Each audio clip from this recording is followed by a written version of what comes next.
So I'd like to open up the Buildings and Grounds Subcommittee meeting. Roll call, please. Deb? Mr. Castellanos? Present. Mr. Ford? Absent. Ms. Gately? Present. Ms. Capola? Present. Present. Mr. Nicholson? Present. Mr. Satterwhite? Present. Mayor McGee? Absent. And observing is Dr. Tutwiler, Ms. Powers, Ms. Ruggiero, Mr. McHugh, Ms. Jules, and Attorney Myhouse. Did I jump the gun there, Mary, without having the mayor here? It's after 6 o'clock, so I thought we better get going. No, I don't think so, Lorraine. What? I think you're good to go. Okay. All right, so this meeting was called by Mr. Ford about the old Marshall Middle School property, and I believe, Donna Capola, you have some input? Yes, the council, Mr. Sear, Councilor Sear and Councilor Starbard invited myself and John Ford to meet with them after we had meted as a whole group over there, to have some discussion. And we're just asking for the committee's permission for John and I to go over there and meet with them. Right. I wasn't used to being this chairperson. So Brian, Mr. Castellanos? Thank you, Member Capola and Member Gately. So I'd like to just entertain a motion to allow members John Ford and Donna Capola to meet with two members of the City Council to discuss the old Marshall Middle School property, and to make a motion to have it sent to the full committee. Second. Vote. Yep. Mr. Castellanos? Yes. Mr. Ford? Absent. Ms. Gately? Yes. Okay. Motion carried.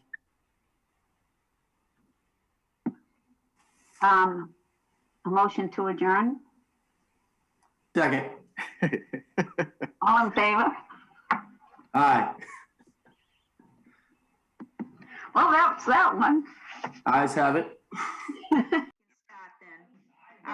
Better call the Personnel Subcommittee meeting and the Committee of the Whole meeting to order. Roll call, please. Ms. Capola? Present. Ms. Gately? Present. Mr. Satterwhite? Present. Mr. Castellanos? Present. Mr. Ford? Absent. Mr. Nicholson? Present. Mayor McGee? Present. And observing tonight, we have Superintendent Tutwiler, Deputy Superintendent Powers, Deputy Superintendent Ruggiero, Business Manager Mr. McHugh, Secretary of the School Committee Mary Jules, Attorney Myhouse, Rania Caldwell, and Amanda Campbell. Okay. So on the agenda is shift to address kindergarten student needs. Dr. Tutwiler and Rania. Yes, if I may. In just a moment, I'm going to turn it over to Executive Director and Assistant Director of English Learner Education, Rania Caldwell and Amanda Campbell, to do a presentation. Rania, if you'd like, you can share your screen. But just quickly, I wanted to set the table by anchoring what you're about to hear and see in the presentation in a set of core values. Since my first year here as superintendent, there's been a concerted effort to focus on meeting the needs of all students, but particularly groups of students who, by virtue of various measures, we could do better. I have even focused my student learning goals on those groups. Those groups of the whole are special education and English learners. I believe pretty deeply that the best school districts shift and evolve with their student body. As who shows up on our doorstep and what he, she, or they need changes, we should change. I think the urgency to do so is really driven by our values, but also in what the data is telling us. Both are calling for a change. Our state is consistently ranked among the top for education, a fact about which I am proud, and I know that other folks share in that pride. But as the well-known publication Number One for Some clearly indicates, we are number one in some categories with some students and near the bottom in our country for others. For example, Massachusetts ranks 29th in the country for the graduation of English learners and 43rd for Latinx students as a whole. Many factors contribute to that, I would be the first to admit, but I'm certain that one of them is a failure of districts and schools to evolve with their student body. I want to front load the presentation by sharing the ask. The ask is to shift the requirement for kindergarten teachers to hold an ESL license. We are asking to make this change for vacant positions that'll be posted this spring, through retirement or other circumstances. For existing teachers, we'd like to offer 2 years for them to attain the license with a host of supports by the district. As you'll hear in the presentation, this is a significant piece, but not the only piece. There are additional elements in this effort to meet student needs. And with that, I will turn it over to Rania Caldwell. Okay, thank you, sir. I'd like to do a mic check just to get started. Everyone can hear me? Awesome.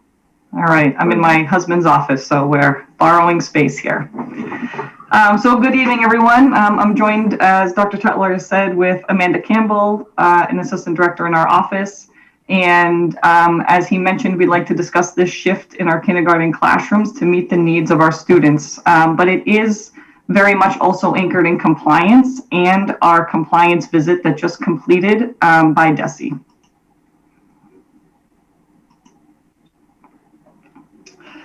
So I'd like to start by just describing the decision-making process that we use in the English Learner Education Department, because the education of English learners is compliance-driven, similarly to special education.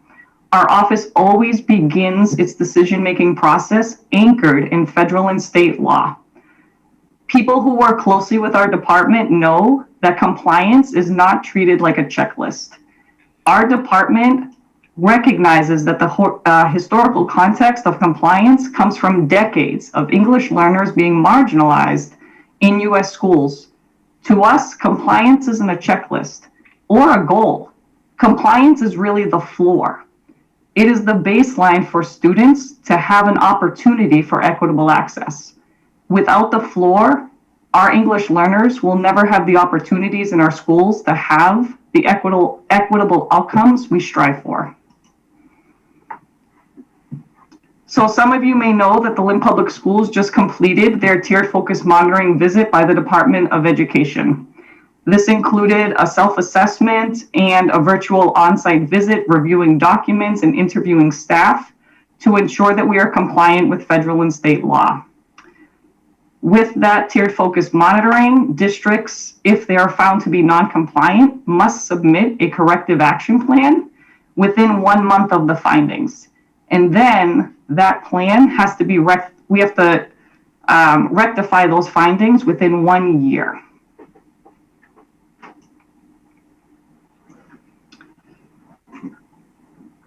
The Lynn Public Schools was cited on 2 criteria in our recent tiered focus monitoring: the SCI endorsement and program structure, particularly of our elementary ESL service time.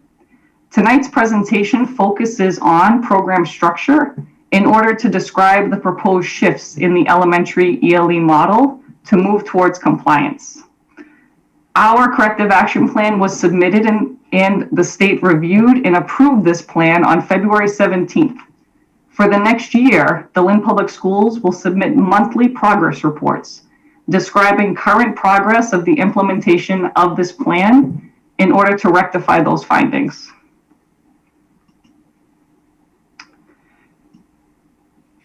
This finding on program structure we were cited for partially implementing ELE program structure in our tiered focus monitoring. The bolded text sums up the finding. by citing that English learners do not demonstrate sufficient growth in English language acquisition, and the EL program needs improvement to promote and support the rapid acquisition of English language proficiency by ELs. It goes on to say, a review of the implementation practices revealed that English learners in the district's elementary schools currently receive only 30 minutes of ESL instruction, regardless of their English proficiency levels, due to scheduling problems, and not all of the English learners in the elementary schools are provided sufficient ESL instruction to improve academically and linguistically. I'm just going to shift the slide so our folks at home can see it in Spanish as well. But this citation indicates that we're not providing enough service for our students, and in turn, it is causing them to not have that rapid acquisition of language development.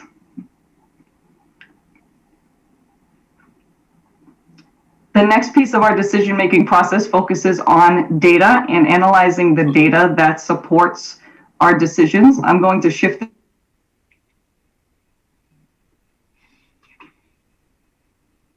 I think we might have lost her, but she was just about to tell you that she's shifting it over to me. So I'm just going to shift it over to myself. If she's not back in 1 minute, I will opt to share my screen instead. Hopefully she'll be right back. So what we're going to take a look at here is our data at the elementary level in order to really ground ourselves in what the data shares with us about our district and about our English learners. And I don't see her coming back, so I'm just going to go ahead and... Oh, she is back now. All right. All right, it's, a year of Zoom adventures for all. All right. Do you want me to share my screen, Rania, or do you have it? Okay, she's got it. Hold on. Is it up? Hold on. Hold on. Just need to be switched to present slideshow view. Okay. And there we go. Perfect, just in time. So as I mentioned, we are going to start by looking at the data for our home language here in the Lynn Public Schools for incoming kindergarten students. And as you can see here, English and Spanish are our most commonly identified home languages of our students. What you can also see is a total inverse of the identification of home language in our district right about at 2018. It's important to note here that in the summer of 2017, we had an intensive focus on the implementation of the required home language survey at the registration process based on the regulations. This focus almost immediately impacted the data collection of our students at the intake process. What we also saw with that focus was that the increase of our languages other than either English or Spanish steadily increased with these new procedures. In fact, our kindergarten language data indicates that 64% of our current student body identifies Spanish as a home language, and that 77% indicate a language other than English. So the amount of students who are speaking languages other than English at kindergarten are substantially increasing over time. Next slide, please. So with some of the data that informed our decision-making process, our EL population has continued to increase from 19.8% to 31.8% of our total demographic pre-K through 12, which is a 12 percentage point increase in just 4 years. As we saw on the previous slide, 77% of our students identify a home language other than English, which is a significant majority of multilingual learners in our kindergarten classrooms. Of those 77% who identified a language other than English, 87% of those students were identified as English learners based on an initial language assessment at registration. Next slide, please. Furthermore, in school year 1920, 63% of our kindergartners were identified as English learners. Currently, in this school year, 68% of kindergarten students are identified English learners. So as you can see across our elementary schools, only 2 of our 15 elementary schools with kindergarten students have less than 50% English learners in kindergarten. And the reason why we're talking so much about kindergarten data is because it also allows us to see who the students are as they enter our schools and the kind of foundation that we need to set in order for them to make both linguistic growth and academic growth. Next slide, please. So here's a visual representation of these incoming kindergarten data trends. As you can see in 16-17, 29% of enrolling kindergarten students were identified English learners. As we noted earlier, shifts in our intake processes allowed us to more accurately identify potential English learners based on an accurate home language survey. In just 5 years, identified ELs have moved from 29% to 68% of total incoming kindergarten populations. It's important to note, as you can see from like the lighter shade of blue, that the total number of students has remained relatively stable, while the percentage of ELs has significantly increased each year. Next slide, please. So we'll move on now to elementary access program progress data. Access making progress data is given to us by the state, and it's a data point highlighted in one of Dr. Tutwiler's student learning goals. It's important to note that progress data is only gathered for students who have 2 consecutive years of access testing. So grade 1 is the first year where students will receive making progress or not making progress data because they take the access test first in kindergarten and then in grade 1. As you can see at the elementary level, the state has remained within 1 percentage point over the past 3 years, whereas we and Lynn have seen a steady decline of our EL students making progress towards EL English proficiency at the elementary level. Next slide, please.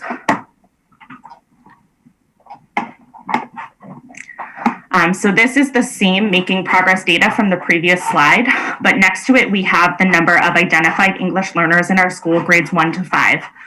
As you can see, as more English learners are enrolled in our schools, our current structures are not supporting their English language development.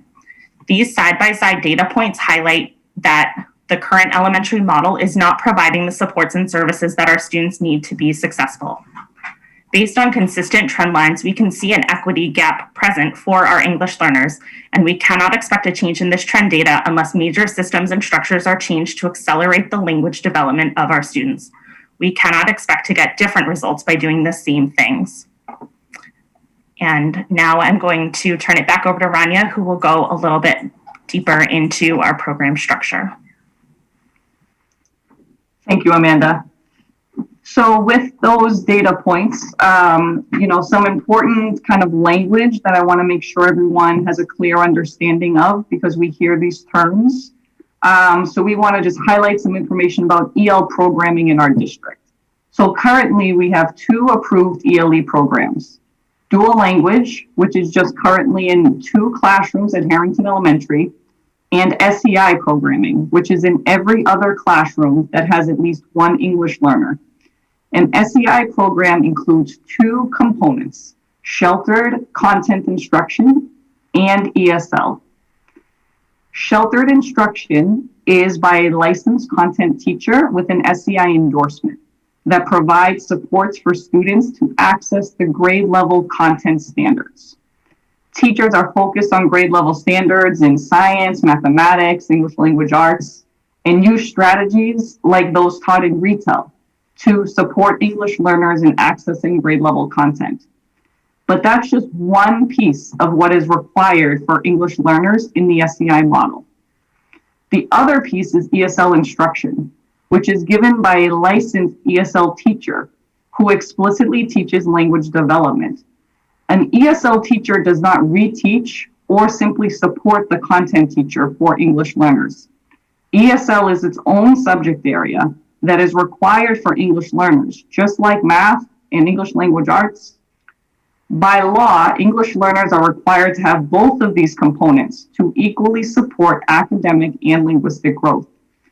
In an integrated kindergarten model like we're discussing, the student schedule would include English language development as part of their schedule, just as math, literacy, and specials are part of the student schedule. In an ELD model, all students receive ELD, but teachers are working explicitly with English learners based on their proficiency level to support their individual growth and development. So you may be wondering, what is the difference between the SEI endorsement and the ESL license, and how will it better serve our students? In Massachusetts, the Retail Initiative was required of any core academic teacher with at least one English learner in their classroom. The SEI endorsement satisfies one bucket of the SEI program that is provided to our English learners. It gives educators those strategies and tools to provide support in teaching the content standards. A teacher with the SEI endorsement does not have the qualifications to teach ESL, which is a separate content area, unless they hold the ESL license. ESL teachers use language development standards to develop and monitor language acquisition. And these language standards support students across content areas. So language like compare, contrast, describe, cause and effect, analyzing a text structure to see, what the text is saying. By giving our youngest learners access to teachers with strategies and skills to support students in the content area and that have the ESL license, ELD can be embedded throughout the kindergarten day, supporting a rapid acquisition of language development.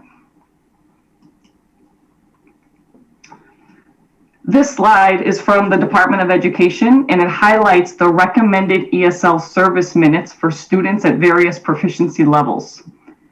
It's important to note that early proficient students should receive 90 minutes of direct ESL services by a licensed teacher, and later proficient students should receive at least 45 minutes. I'm just going to switch to the Spanish slide so people can see that at home as well. In our district, in kindergarten, approximately 70% of our students are in the early proficient stages of language development in English. So they would fall under that 90 minutes of recommended service by the state.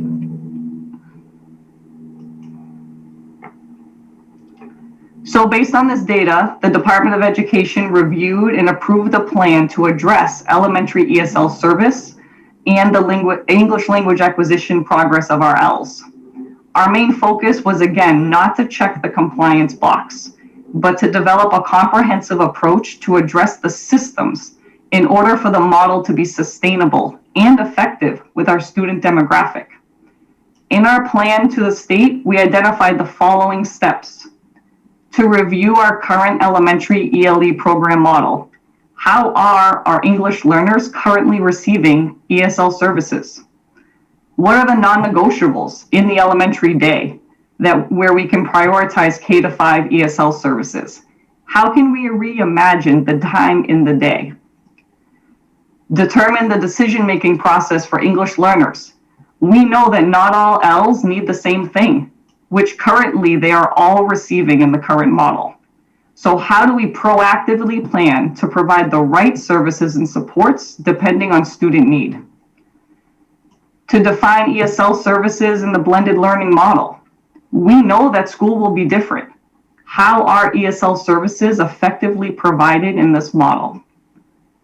And then the final piece of the plan we submitted to the state was the integrated ELD model in kindergarten with duly licensed ESL early childhood educators.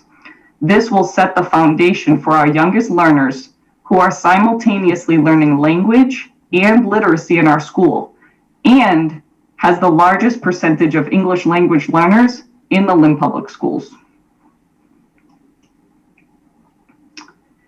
This comprehensive approach to adjusting the elementary ESL structure is necessary for the significant growth we're seeing with our English learners in the Lynn Public Schools.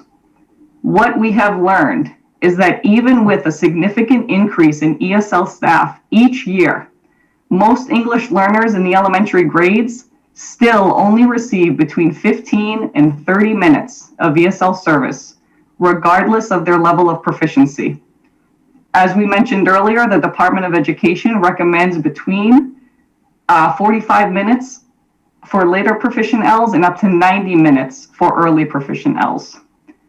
If we maintain the current structure that exists, an additional $7.5 million would be needed to hire additional ESL certified teachers to provide the recommended ESL services to our current students.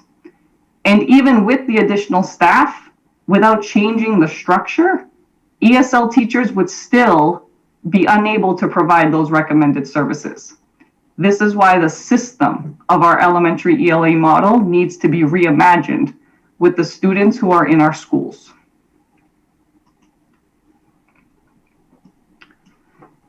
The reality is that the current structure was built when we had less than 30% of English learners in our schools. The current system was not built for 68% of the students in that grade level. The current system is treating English learners as a small minority of students, when in fact they are the largest, by far, majority in our schools, and have legally required services that need to happen in the classrooms. If we don't change the system that was not built for our current student demographic, the system itself will continue to perpetuate the equity gap that we see across almost every data point in the Lynn Public Schools when it comes to English learners.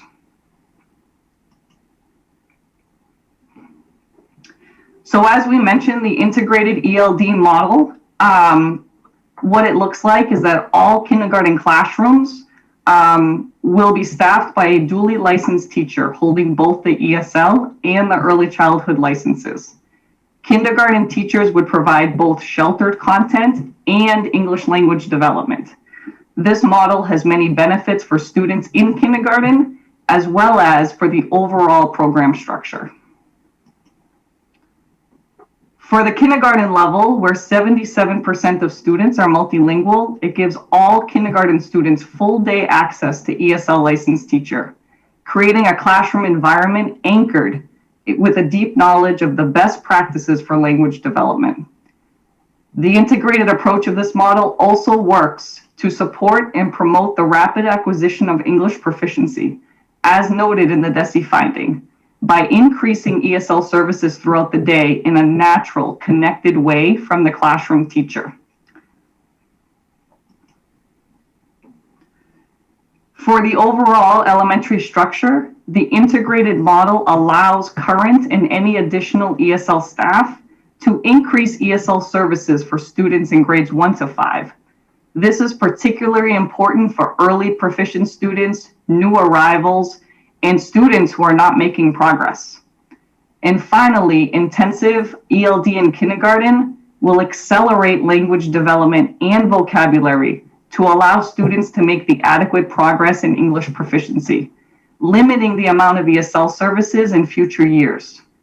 When we can accelerate students' language development at the onset of their educational experiences, we can change the trajectory of our students, increasing their confidence and success in schools, rather than constantly focusing on interventions after the gaps have already widened.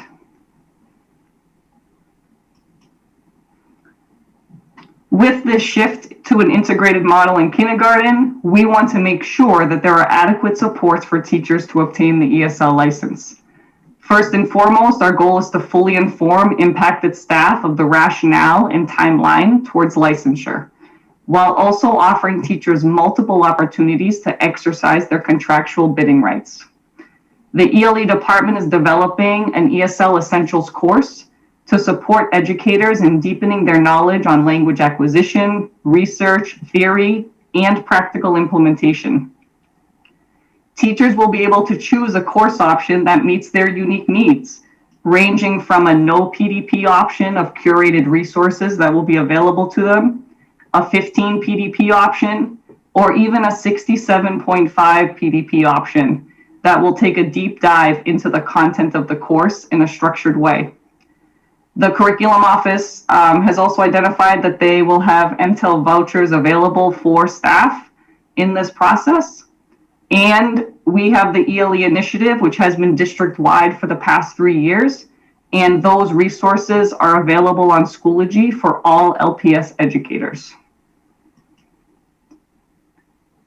For educators who need a 150-hour internship as part of the licensure process, we have developed a practical and supportive internship process focusing on the specific integrated ELD approach in kindergarten.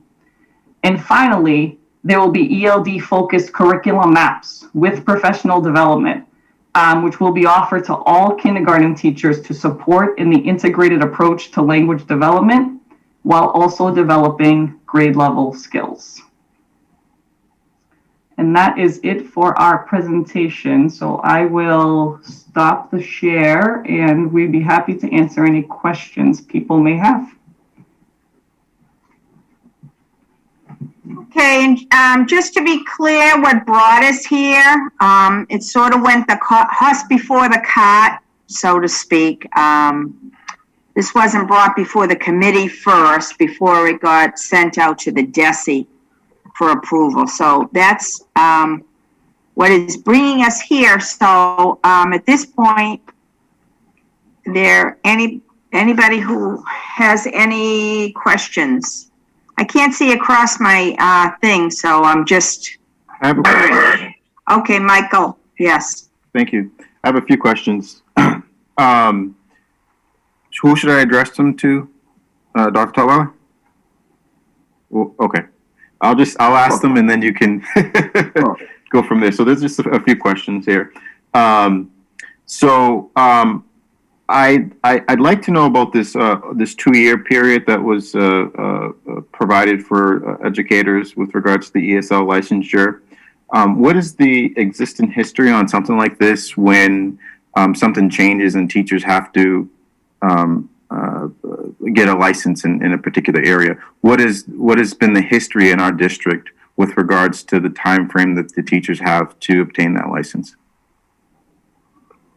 That's a good question. I think I'll lean on Deputy Superintendent Powers, who might have the most information on that. The history of how long it sounds like it would take someone to attain a license.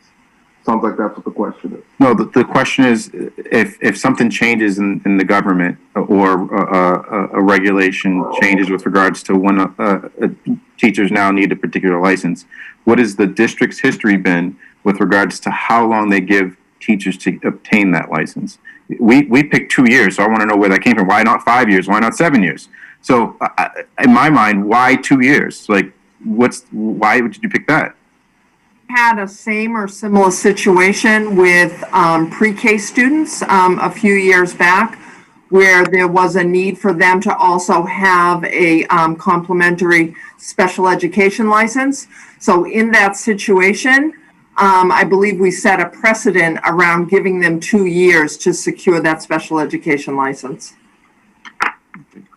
Another question would be, during the interview process for the Welcome Center, we were made aware that in the Parent Information Center, there was a review with regards to the accurate number of EL students, which increased the percentage in the district. I got feedback from parents that have Spanish sounding last names and they're being automatically put in as EL, and they don't like that because it's not what they want. So if this is just a small number of instances,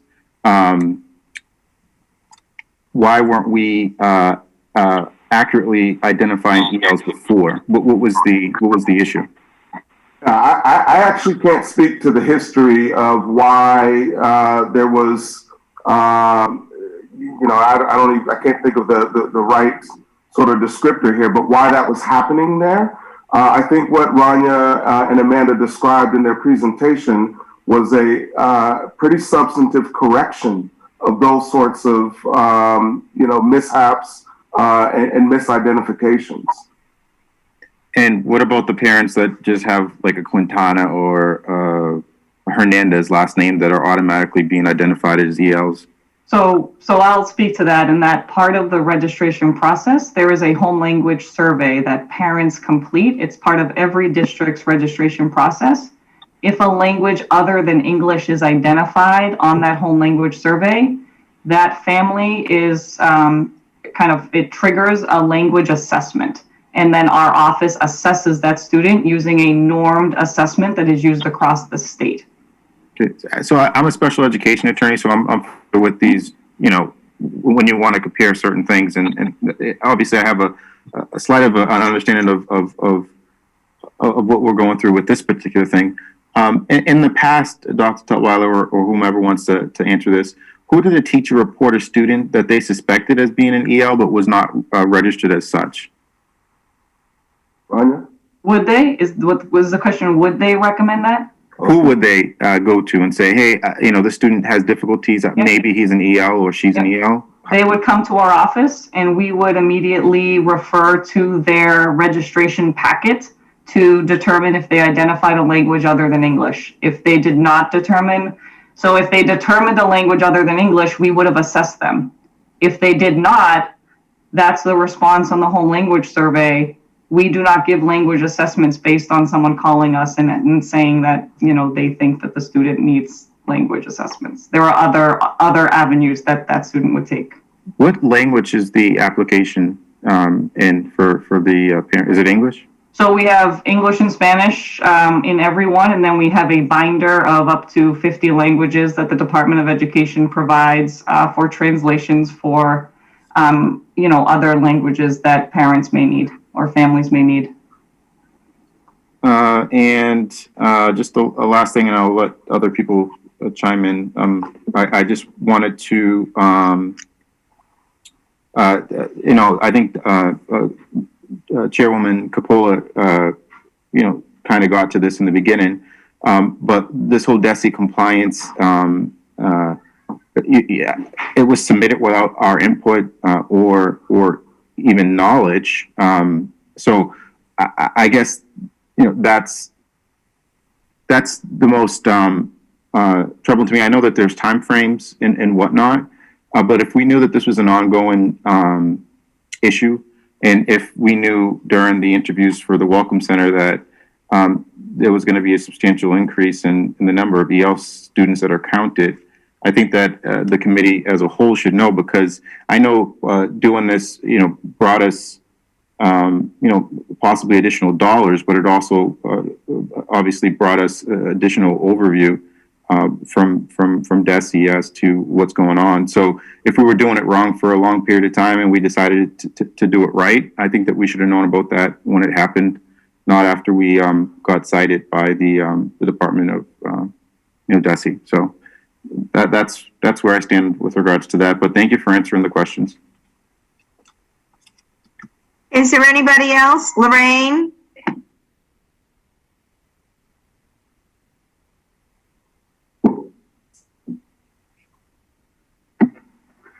So let me get this right, that you're aware that we needed our students in EL to have a 90 minutes a day service.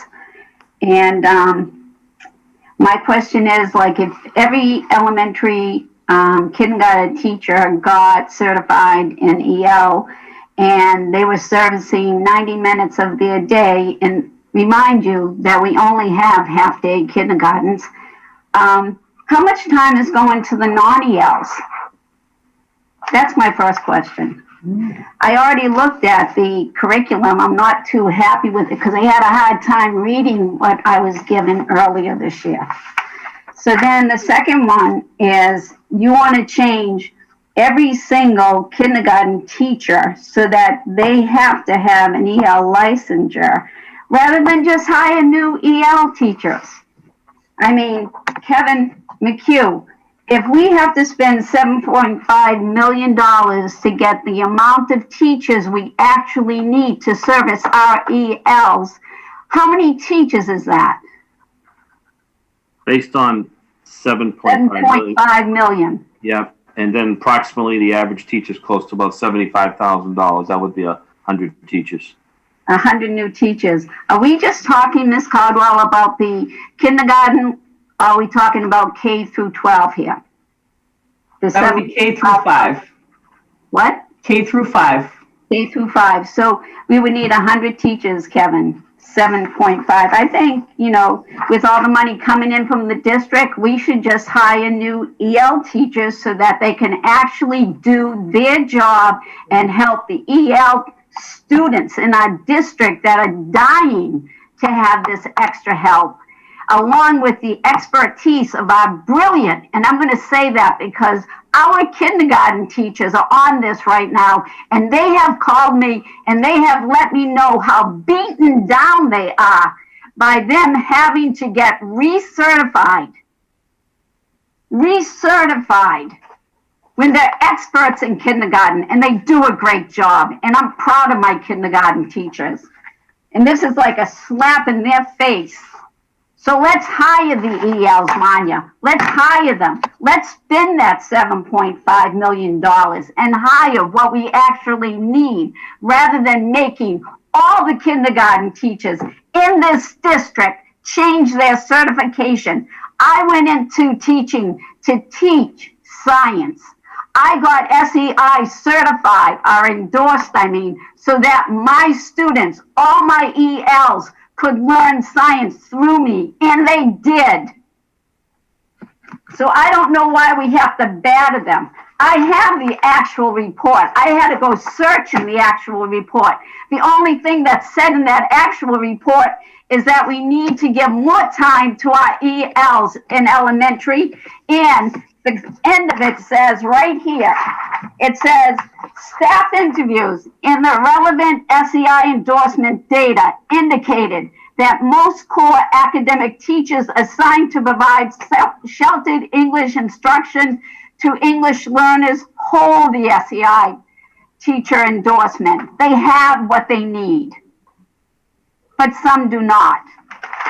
So Ms. Caldwell, if I may, Ms. Capola, would you provide a description of what an ELD classroom, what that instruction looks like? I just want to clarify the misconception that somehow other students won't be getting what they need. Right. So in an integrated ELD model, that language development time is given to all students. And specific language development is integrated in those curriculum maps so that there is a very specific focus on language structures for our students to use. So that academic language, it's integrated into the content that they are teaching, and would be a part of the day. So it's woven into the school day for them to both acquire language and acquire the content.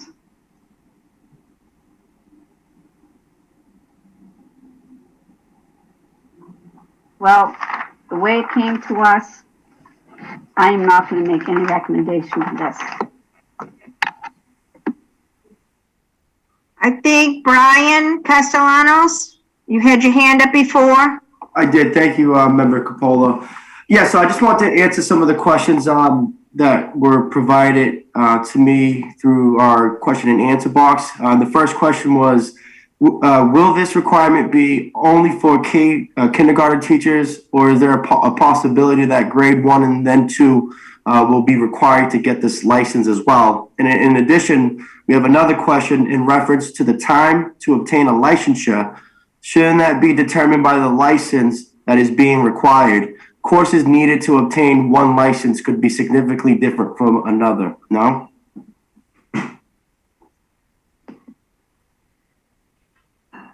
So we were discussing the course that we're providing is focused on that ESL license. So there aren't multiple courses for, like, we're offering professional development on that subject area. So there isn't like required courses people need to take for the ESL MTEL. And the first part of the question, remind me of that, Brian. Oh, K1, 2. Yeah. Our focus is kindergarten. We know that we have such a large population of kindergarten. Kindergarten has the least amount of academic demand and gaps that our students are facing. If we can develop that language and give students that time in kindergarten, we have the opportunity to change that trend line. Because, to be honest, we're not going to find 100 ESL teachers. And we don't have the time in the day to push in or pull out students for ESL, because you can't pull an English learner away from content instruction. So you can't take an EL student and teach them ESL while the content teacher is teaching grade level standards. they have to receive both or they're not having access to an equitable education.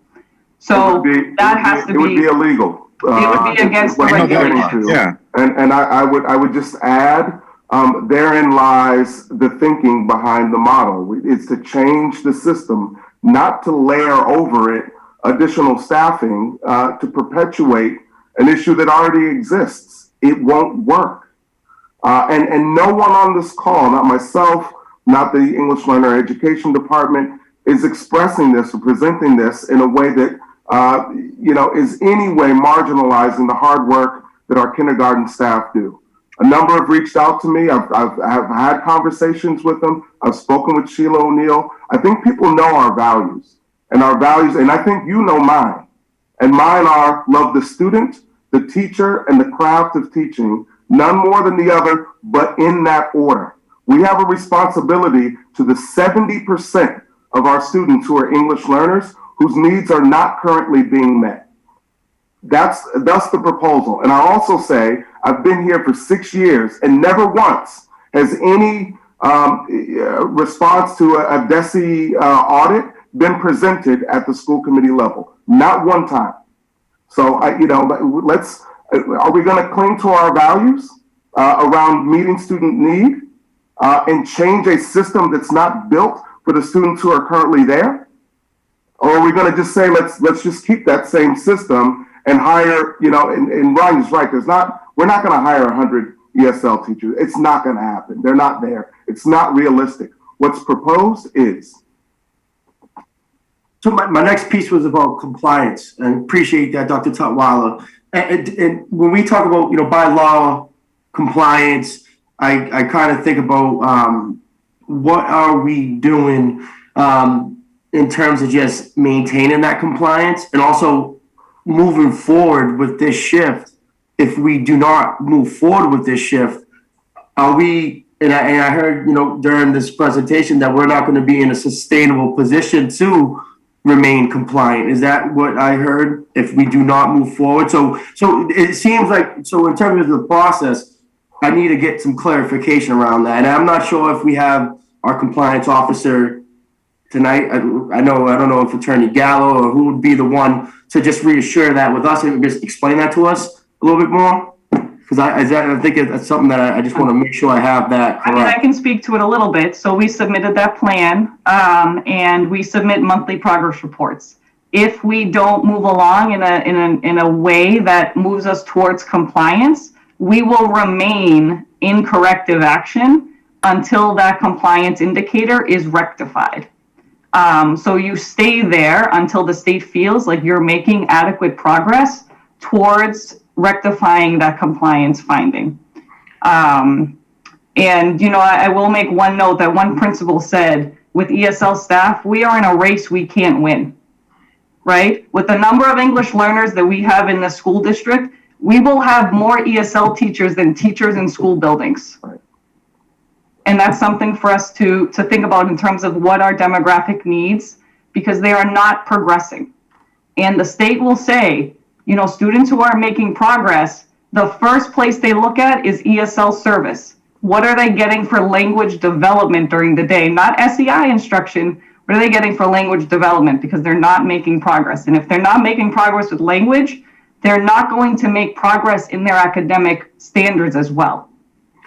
Well, I think the piece that I'm a little confused on is the ESL certification. So I feel like there's a lot of weight held on that. So monthly review or not, DESE has already, I feel like, so if we don't move forward with the ESL certification, which this shift into 2 years to get these folks certified, and a lot of teachers who are 20 years into their craft, that's going to cause this type of tension. And I understand Dr. Tutwiler, very passionate. Also, Member Gately, very passionate. I understand that, but this right here is so we don't move forward with the certification.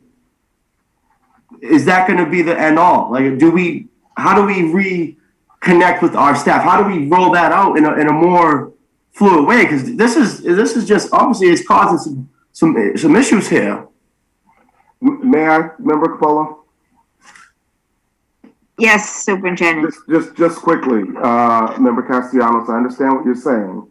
And I also respect and understand, because I've heard from them too, teachers who are, nearing the end of their career, and this would be, another thing that they have to take on. I understand that. But at the same time, were I to have a conversation with a parent of an English learner and explain to them that their child is getting 15 minutes of ESL instruction when they should be getting 90. That's a hard conversation to have. When we really should be embracing, as I said in the outset, some sense of urgency. And I think the fairness piece comes in, as Deputy Superintendent Powers mentioned earlier. We've done this before at the pre-K level with license. It's 2 years. We're trying to be fair, but then also urgent at the same time.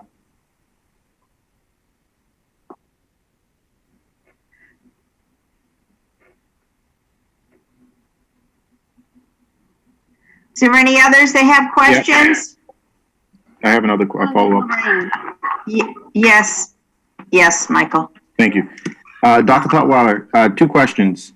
The first question would be, like you said, you're going to give these teachers the ability to bid out if they don't want to stay there. What about other teachers that maybe teach a different grade? Would they, if they're interested in possibly getting into kindergarten, are they able to take advantage of the offerings that were presented tonight?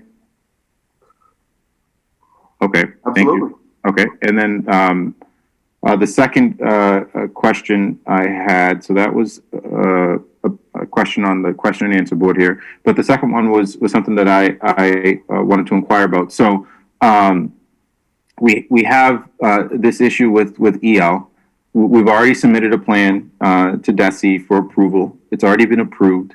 So you're coming to us and you're asking for a drastic change to a grade level that's obviously going to impact many educators. Working with you, over the past 4 years, we did make a drastic change to the school day when we did the early release, and we gave the teachers additional time to do the work that they need to do with regards to PD and other things during the early release days. So, like you said earlier, we've had to make adjustments because obviously our schools changing every year. We saw that this year with COVID and having to take the schooling online, and we had to make the adjustment in order for it to work. So what it sounds like, obviously there's been years of neglect with regards to how EL students were counted. We corrected the issue, which brought upon this other issue, and all those kids that weren't counted were failed by us because we didn't give them what they needed. So just because they weren't counted doesn't mean they weren't impacted by it. So what it looks like what you're trying to do is make sure it doesn't happen by accurately counting the student and accurately giving them the time they need. And in order to do that, obviously it includes additional licensures, which is not a requirement by the state, but it's something that we're looking to do here. Does that sum up it? Okay. What other districts are making it a requirement? I can think of Lawrence, Springfield, Worcester, Brockton. Yeah, you know what? If I may, just quickly, I don't know. I can tell you that in Boston, on the high school level, all English teachers have to have an ESL license. But that came out of a DOJ issue that the city had. But that's a requirement because there's knowledge that the student enrollment is such that the English learner population is high, and they expect all teachers to have that credential to meet their needs. But I would say, I led with the number one for some statement in the outset of this subcommittee meeting. I don't know that we really want to be looking at other districts and what they're doing around this. The state does not do a good job, or has not, by virtue of the data, with English learners and with Latinx students in particular. We're 43rd in the country in terms of their graduation rates and 29 for Ls. That's not, I don't know that I want to look in other folks' backyard to see what they're doing. I think we need to take this on ourselves, match up our actions with our core values, match up our actions with what the state recommends in terms of servicing these students, and get going with it. Is there a reason why the new director of the Welcome Center wasn't a part of these discussions, especially having the important role of the intake part of it? I don't think she was hired yet. Ryan, you'll have to keep me honest on that. Well, tonight is what I'm For the compliance, I mean, the trends on the home language started in years ago, right? Those shifts, so those systems are now in place for accurate counts of our students. But I have spoken to the new director of the Welcome Center regarding the home language process. We're actually conducting our annual training with her staff in 2 weeks. So we've been in constant discussions around the importance of that document, that registration, and how it impacts student service. And you're going to be working with her to make sure that it's going to, I guess, better catch accurate data, and maybe have a fail-safe to make sure that what the parent is entering is what they mean to enter. Someone on the message board said that their last name was Murphy, and their child was put in EL.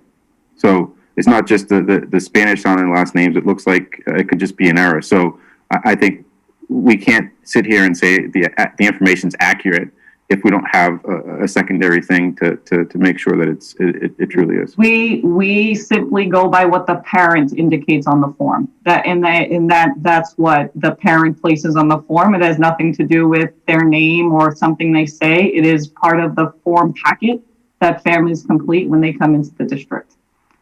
So a case like that may have been data entry, but we go by that form, which is why when we have a question, we always refer back to the registration packet to see what the parent indicated. Can we have a follow-up, maybe email or call with the parent to make sure? Yeah, absolutely. We definitely reach out to families. Okay, because again, I want to make sure the data is accurate, and I want to make sure that the students that need these services are provided it. Mm-hmm. Thank you.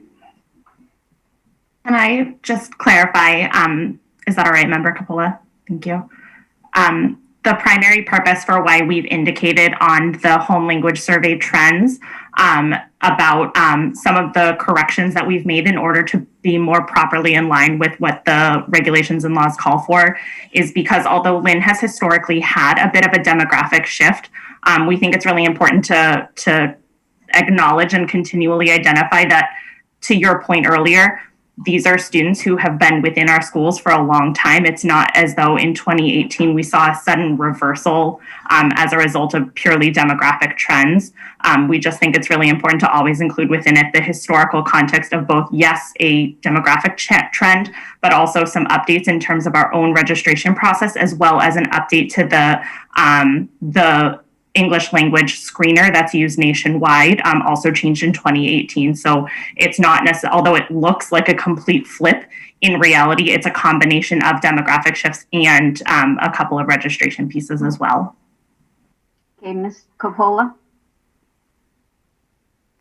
Yes, yep. I'd like to make a motion not to. Can I just, I have some questions. If everybody else is done, I just have a few questions and then you can make a motion. First of all, how many, part of when we looked at the DESE report online, it said that we had teachers that don't have the SEI certification. So at this time, how many teachers in the system do not have the SEI MTEL certification? I don't think know it's that about 10%. offhand. Rania, I think it's about 9 or 10% of staff. Okay, and how many teachers in the system have the ESL certification? I can't speak to the certification, but in my department, we have 88 current staff, K-12. But there are other teachers in the district who have the certification in addition to their content certification. Many colleges and universities now are recommending that teachers either, in addition to their grade level or content license, also get the special education or ESL license, because there is such large demographics of those particular subgroups in the state of Massachusetts. Okay, and the new hires that we did in September, our new hires that either came out of college, wanted to come from another community. How many of those, what would the percentage be of those that have this ESL cert? I don't have that information right offhand, Mrs. Coppola, but I will tell you, this year is a unique year because of the emergency license provision by DESE. Ron can keep me honest, I think all of our ESL staff have an ESL license. This is a little bit of an off year as it relates to that. And, I'll be honest with you. You did share with me at one time, Dr. Tutwiler, that DESE was allowing people to get the licenses, if they have the college, had it done and whatever. And, I gave that to several people who put in applications with Lynn Public Schools. And one of them I know for sure, was born in another country. So I know that she's read, write, and she could pass that in a heartbeat and probably does have it part of her thing. But they never get a call. So it's disappointing to me. But have we already approached Salem State? I mean, it's coming to the end, almost the end of, and people are graduating. Have we gone there and done recruitment specifically for, this cert for ESL? What I would tell you, Mrs. Coppola, is that we are deeply connected with Salem State. As a matter of fact, you're going to hear a little bit more in the meeting about the Early College Promise and our deep relationship with them, which, by the way, includes a pathway for education with the hopes that our students go to Salem State, earn a degree, and then come back and teach. As it relates to recruitment, the biggest recruitment event is the Merck Fair, which is coming up in April. We are planning to be at that fair. We're working out a strategy now to go after the best and the brightest. As it relates to specifically Salem State, have we had a conversation with them about recruiting their soon-to-be graduates? Not just as of yet.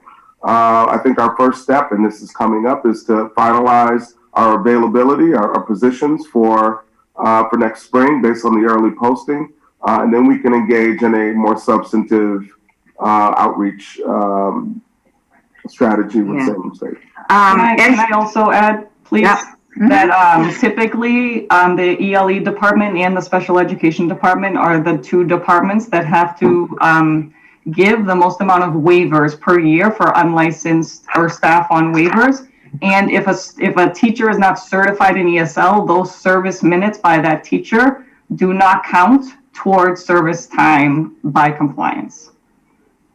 So like a lot of districts are adopting a kind of grow your own model so that, there is more of a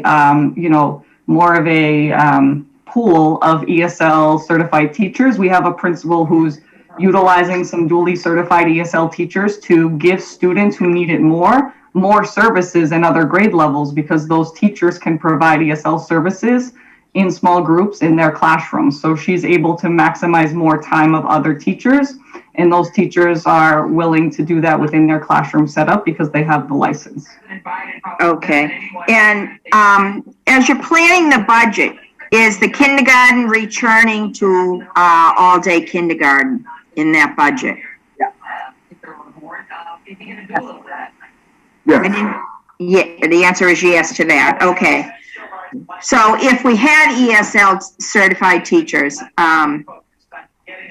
that could give the support services within classrooms, I mean, we've been talking a long time.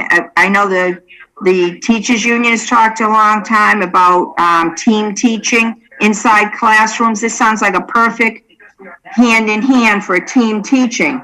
But I don't agree with what's going on. Number one, I think it was inconsiderate and insensitive to notify the teachers at the start of their February vacation that this is all rolled out. And what it generated was many calls to us and emails and, concerns. Many of our kindergarten teachers have got 20 or 30 years service there. So but what could you come up with, Dr. Tutwiler, that guarantees that they wouldn't be bumped out of their jobs?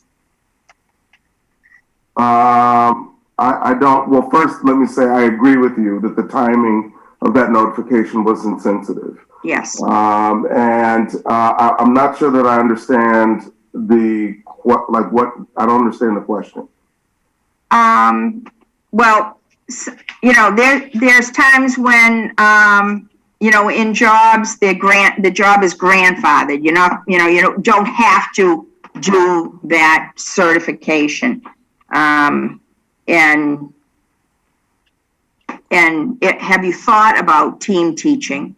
I mean, if we have this many kids, or have you thought about bringing, we know ahead of time at the end, for a good many, probably not all of them, but the kindergarten kids that are coming in, that many of them, if you know that they need this, putting together a summer program to get them moving on the English. I mean, I work at a daycare center. You can ask any daycare center. When we bring a child in and they're not speaking English, within 3 months, that 2-year-old, that 3-year-old have moved right along and learned English. So, we don't want to hold them back either. Just quickly, and Rania and Amanda can keep me honest here, but, part of the regulatory issue is that we're not meeting the recommended number of ESL minutes in a kid's, day-to-day instruction. Summer does not count. They'll have to keep me honest with that. Certainly a wonderful idea. I think summer programming is great, but it does not count towards ESL minutes that they're supposed to get. And just quickly, I hear what you're saying on team teaching. That's what we have now that we're saying is not working. Okay, and just to address what Attorney Sattywhite said, I mean, that has been an issue for a long time, as far as maybe the parents will write down that Spanish is the main language that they're speaking, but lots of times the children are speaking English fluently. And I have had so many parents come to me and say, I went down there, I can think of a number that said, I was born here, my child's born here, and they're trying to put me in, ELL classes when we had the ELL classes. And just because their surname was Spanish. I mean, I'm understanding what, it's a problem.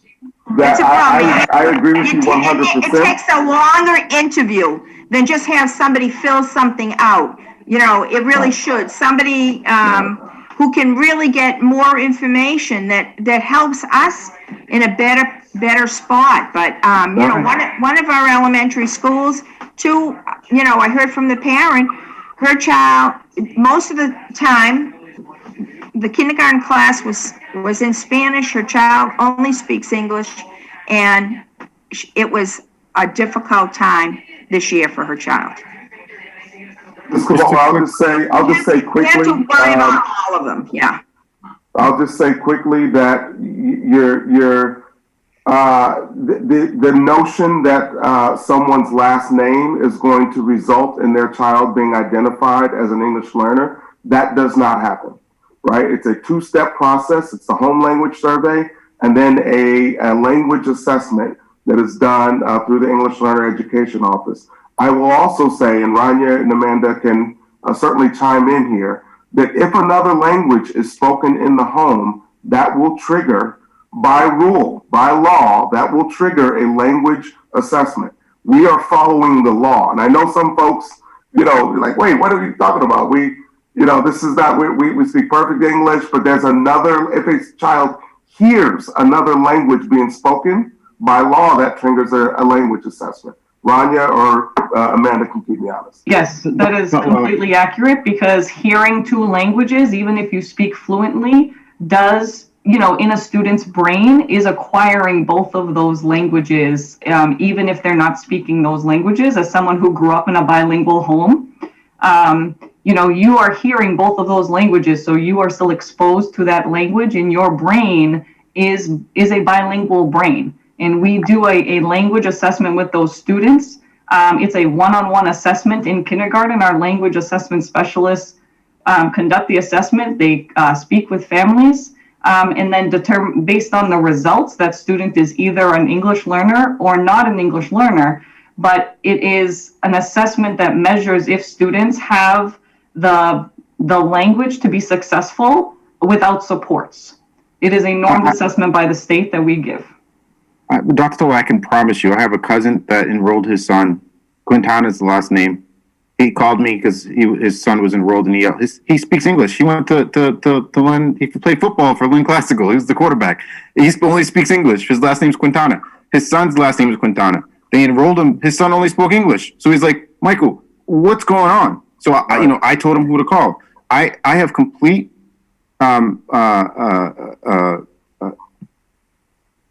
what we're doing with the Welcome Center is going to make things better, okay? And I just want to make sure that we understand that this is the part that should be looked at, and maybe there should be something added into that process to just avoid this from happening again, because these parents, they get upset too. They want their kid to get into classes where they need to be in and not take up space that someone else needs to be in.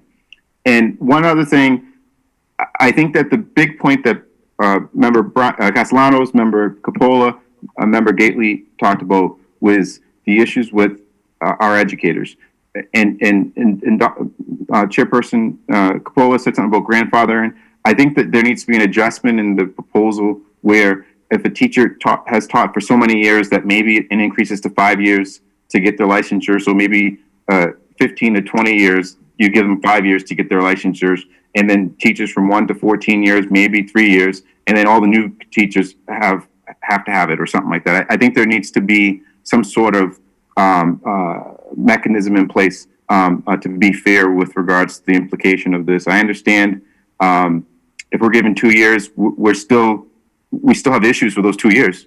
Not everyone's going to have the ESL, so why stand by that specific thing with this issue? It's not like special education where the teacher's going to have the special education, sir, because it's required. So I'm thinking,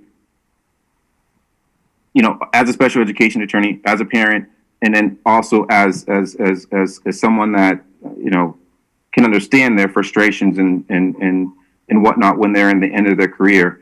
But if we give them that 5-year time frame, they can work out the last 5 years and not have to worry about getting the licensure.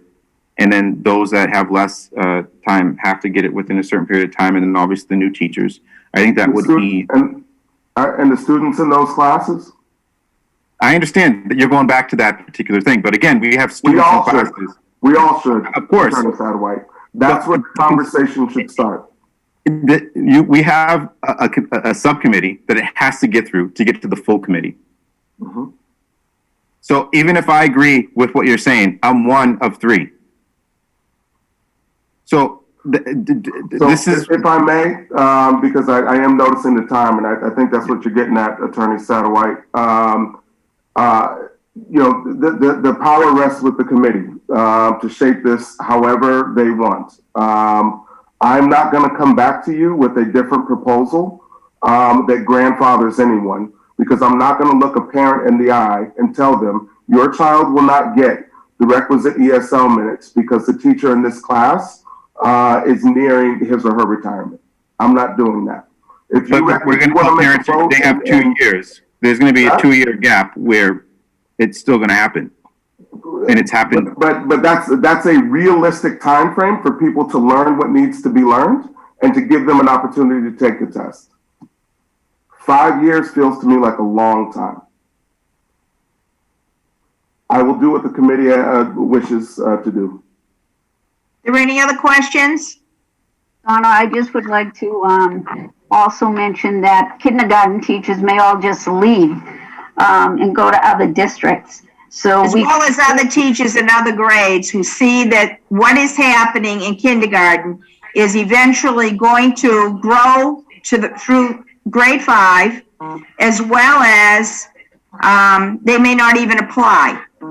Yep. And also, Donna, they're also like saying that what are they going to do? Like, how are they going to get all this done? And they've spent all those years with their expertise. And their kids, they do thrive in some of the classes. So I would like to make a motion not to make the certification in EL part of the qualifications to serve as a kindergarten teacher in the Lynn Public Schools. Is there a second? Make a second, motion second. Roll call. Roll call, please. I didn't hear. Can you repeat what you said, Lorraine? I'm sorry, I didn't hear you. Okay, I said, make a motion not to make the certification in EL part of the qualifications to serve as a kindergarten teacher in Lynn Public Schools. And Donna seconded it. Did you hear me, Michael? Yes, thank you. This is TV in the background that I hear. Oh, I'm sorry. Ready for the roll call? Roll call, yeah. Mrs. Capola? Can't get it off. Can't get it. Sorry. Yes. Yes. Ms. Gately? Yes. Mr. Satterwhite? No. And move it to the full committee. Motion to adjourn. Second. Yes. Okay.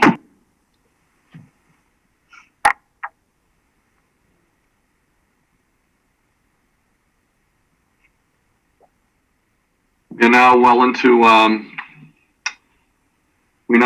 the time when we're going to start to the main meeting of the evening. So, if people are ready to go into the main meeting, we are ready to move forward.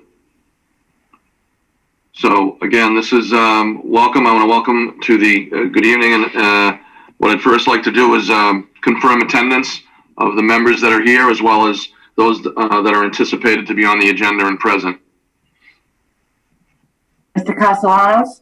Present. Mrs. Capola? Present. Mr. Ford? Absent. Ms. Gately? Present. Mr. Nicholson? Present. Mr. Satterwhite? Present. Mayor McGee? Present. And observing, we have Superintendent Tutwiler, Deputy Superintendent Powers, Deputy Superintendent Ruggiero, Business Manager McHugh, Secretary of the School Committee, Mary Jules, Attorney Myhouse. And I think, are we gonna have Shannon Gardner join us? Deb? Coming. She's Yeah. a little bit later on in the agenda. Oh, okay. She will be coming. Thank you, Dr. Tutwiler. Okay. Thank you. Thank you. Again, I'd like to welcome everyone to the 5th regular meeting of the Lynn School Committee taking place tonight, March 11th. We're scheduled for 7 p.m. We are starting this meeting a little bit late, but we are going into the meeting following the subcommittee meetings that were being held prior to the full meeting. This open meeting of the Lynn School Committee is being conducted remotely, consistent with Governor Baker's executive order of March 12, 2020. Due to the current state of emergency in the Commonwealth due to the outbreak of the COVID-19 virus. Again, to recognize that will be 1 year since we've been dealing with this, as that state of emergency will be a year as of tomorrow. In order to mitigate the transmission of the COVID-19 virus, been advised and directed by the Commonwealth to suspend public gatherings, and as such, the governor's order suspends the requirement for the open meeting law to have all meetings in a publicly accessible physical location. Further, all members of public bodies are allowed and encouraged to participate remotely. The order, which you can find posted with agenda materials for this meeting on the city website, allows public bodies to meet entirely remotely so long as reasonable public access is afforded so the public can follow along with deliberations of the meeting. Ensuring public access does not ensure public participation unless such participation is required by law. This meeting will not feature public comment. For this meeting, the Lynn School Department is convening by telephone conference via video conference via the Zoom platform, which has been posted on the city website and on the Lynn Public Schools website. Additionally, this meeting can be viewed on local cable channels 3 for Comcast, channel 37 for Verizon. Please note that this meeting is being recorded and that some attendees are participating by video conference. Accordingly, please be aware that other people may be able to see you, and take care not to screen share your computer. Anything that you broadcast may be captured by the recording. We are now before we turn to the first item on the agenda, I'd like to cover some ground rules. We've talked about these at every meeting, but I'm going to cover them again so that we can assure accurate meeting minutes. As chairman, I will introduce each speaker on the agenda. After they conclude their remarks, I will go down the line of members, inviting each by name to provide any comment, question, or motions. Please hold until your name is called. I know that at sometimes members may not have a chance to be seen by the chair. So if you have not been called, obviously you can step in, unmute, and ask to be recognized if you have not been recognized to speak. So I just want to make that clear so that all members know that their voices will be heard, and they will be. I will be keeping track of making sure all members have a chance to continue to be part of every discussion. Please remember to mute your phone when you're not speaking, or your computer. Remember to speak clearly in a way that helps generate accurate minutes. For the response, wait until the chair yields the floor to you, and then state your name before speaking, unless you've been recognized by the chair. Members wish to engage in discussion with other members, please do so through the chair, taking care to identify yourselves. And finally, due to the current situation, each vote at this meeting will be conducted by a roll call. With that, ready to go into the meeting, and I would ask that, and I know that the flag is visible at some point in our meeting room where Don Hussey has got that on film. I'd ask you to stand and join me in a pledge of allegiance to the flag of the United States of America. I pledge allegiance to the flag of the United States of America and to the republic for which it stands, one nation, under God, indivisible, with liberty and justice for all. Thank you.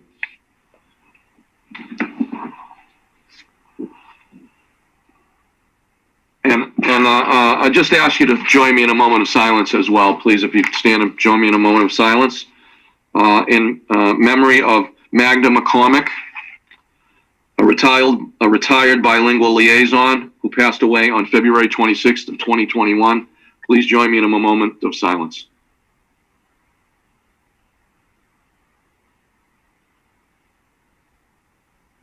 Thank you.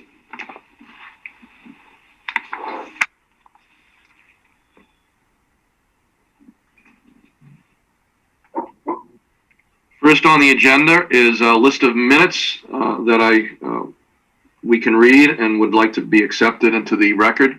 Hopefully everyone has that on their agenda.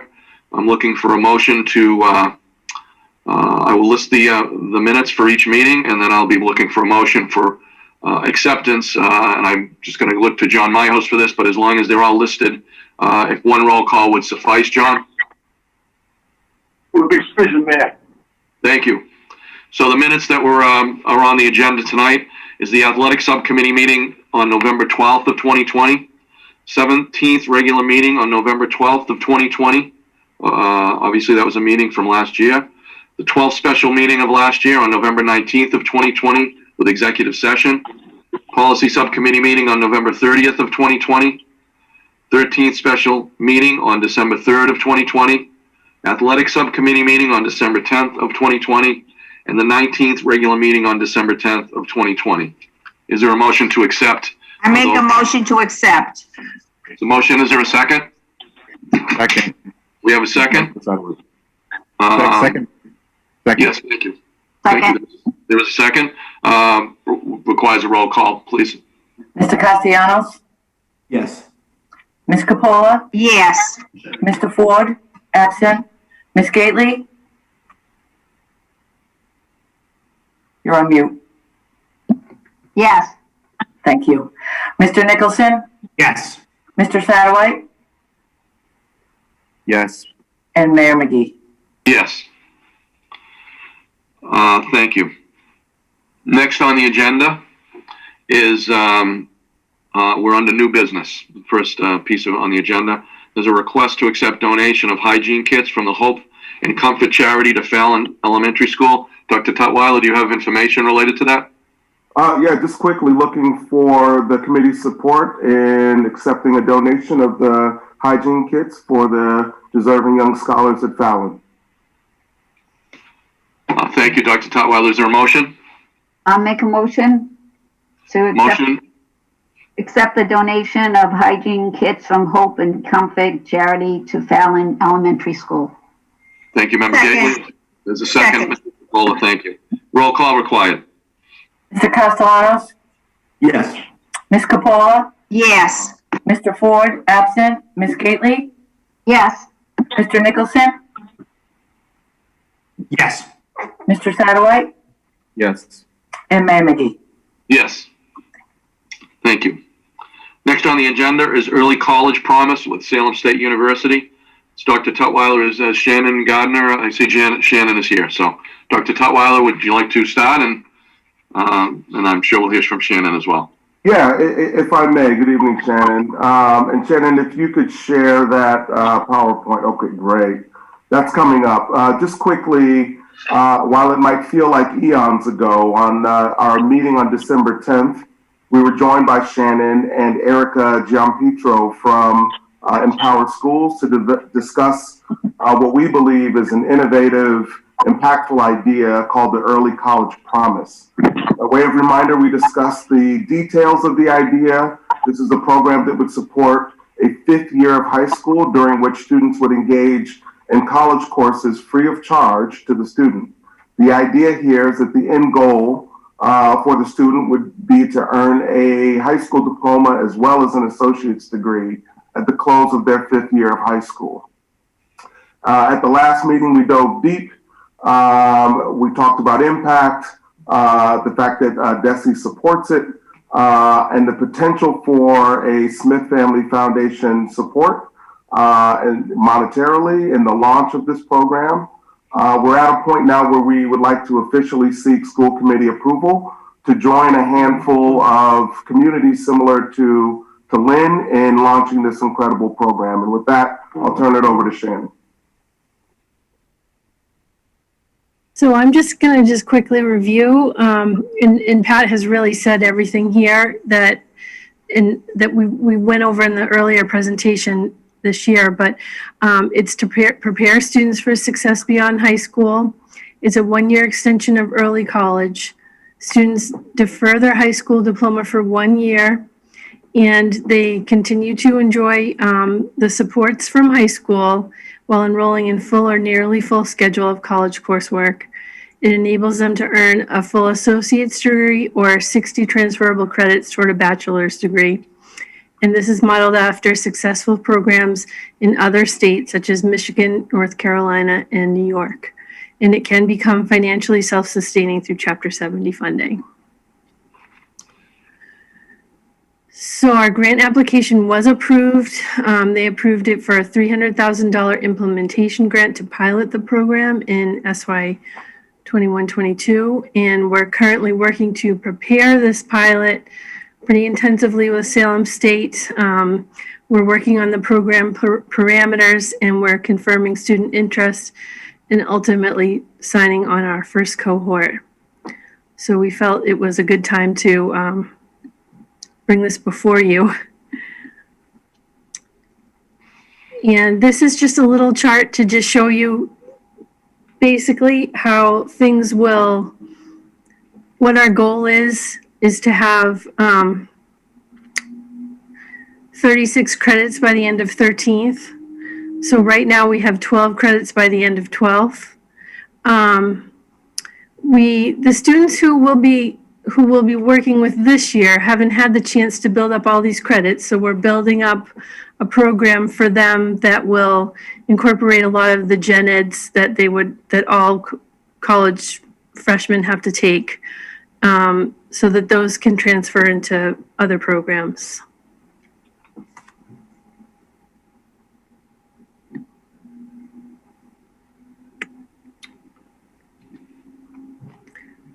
Can I answer any questions for you? Questions? Member Capola, then Member Nicholson, and then Member Castellanos. Thank you. We have quite a few students that are doing this under some other partnership, like with North Shore Community College. Can they roll into this program here? Yes, so what we did for the first pilot year is we're working with our early college students that are in Salem State, because those are the sections that we're running in the school. But we do ultimately plan to have both colleges involved in this. Next year, the students in our North Shore Early College will be moving up to 11th grade. And eventually those groups, you know, if we successfully cycle through with this, will become eligible too. Okay, and what grade will they start in? Will they start in their sophomore year, and with the extra 13, or? So we have early college classes starting in the 9th grade. So there's an entry point in the 9th grade, but there's another entry point also in the 10th grade if you're not involved in the early college in the 9th grade. And at the end of the 10th grade, there's an opportunity to pick one of those career pathways that we were talking about. So the career pathways are business, IT, education, and health. And once they've learned a lot about that in 10th grade, about those pathways, they can choose which ones they prefer or which ones they're curious about. And then that way they're really just picking a pathway, not necessarily a college, but both colleges are working together and choosing courses that are in the mass transfer block so that all of the courses will count. You know, whether they ultimately decide to take those career paths, they can still get off that path and they won't have wasted time. So if they get off the path and go into a teaching path, then that will work for them? Yep. And we're really hoping to put a lot of encouragement behind the teaching path, because this is one of the ways that we can get our students hopefully to come back and work for LPS. Member Nicholson, then Member Castellanos, and then Member Satterwhite. Thank you, Mayor. Thank you for the presentation, Ms. Gardner and Dr. Tutwiler. I think we've talked about this before, but this is such a thrilling program. I'm really excited to see this. And one of the things I just wanted to bring up was something from the news a few weeks ago, some coverage about the Lynn Public Schools, looking specifically at statistics about the percentage of our students that go on to enroll in higher education. There was a keying in on the contrast between our district and other districts in terms of the percentage of students that enroll in higher education. And then, you know, when you drill down on that data and look at the percentage of students that plan to enroll in higher education, there's a drop from the data that we see whose students who plan to enroll in higher education than students who actually enroll. And, you know, this is one of the many reasons why I think this program is exciting. You know, obviously saving money on the credits, getting introduced to the higher education process, but that comfort with an introduction to the higher education will hopefully see that those numbers start to increase. For students that higher education would be a good fit, to be able to implement those plans by having those ties to Salem State, to North Shore. And so, you know, I think it's tremendous that this is moving forward. The question I had was, are we, and I'm excited about the pathways. I think connecting it to employment, particularly the education one for our needs, but also any of those fields being such great opportunities for students to find employment. But have we been doing this long enough that we are able to start to get some data and feedback from students who went through the program so that we can sort of set it up in a way that really delivers on that promise?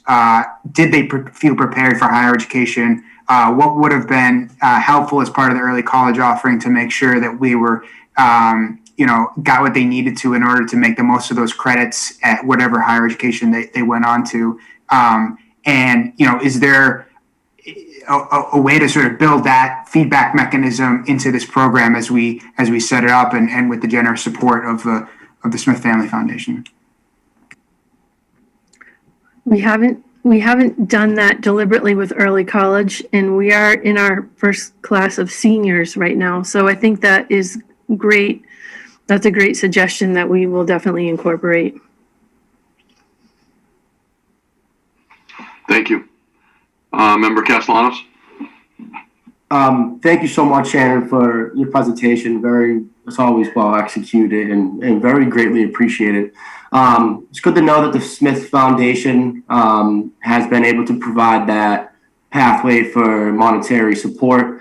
The early college promise is vital. It's crucial to have in our district, and it's a true promise. And as you were reviewing, Shannon, your presentation, when I look at the logistics and just the framework, I think about recruitment of diversity and inclusion, and how the need for early college students of color is so high. We talk about how representation matters in many different ways.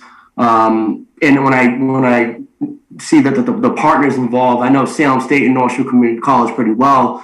100 Meals to College was a program out of Salem State, which was awesome, phenomenal.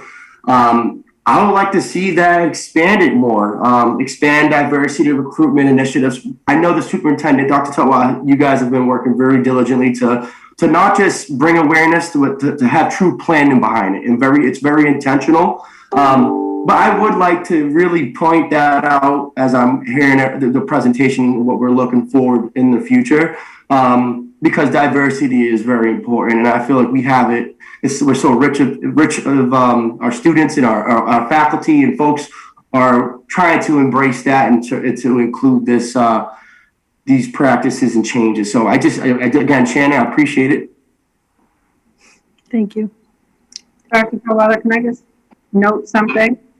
Please. So we definitely are targeting students of color and specifically males. I had a meeting with Lynn English High School and the One Goal program, and that exact conversation was part of that meeting. So I just wanted to confirm and reaffirm that what you're saying, that we are looking at that. Thank you. Member Satterwhite? Just a quick question with regards to qualifications for students that want to partake in this particular program. My assumption is that the GPA and credits that the student currently has is going to be part of the process. So I just want to make sure whoever is crafting and drafting these criterias understand the purpose of what we're trying to obtain. Can anyone give any input in regards to that?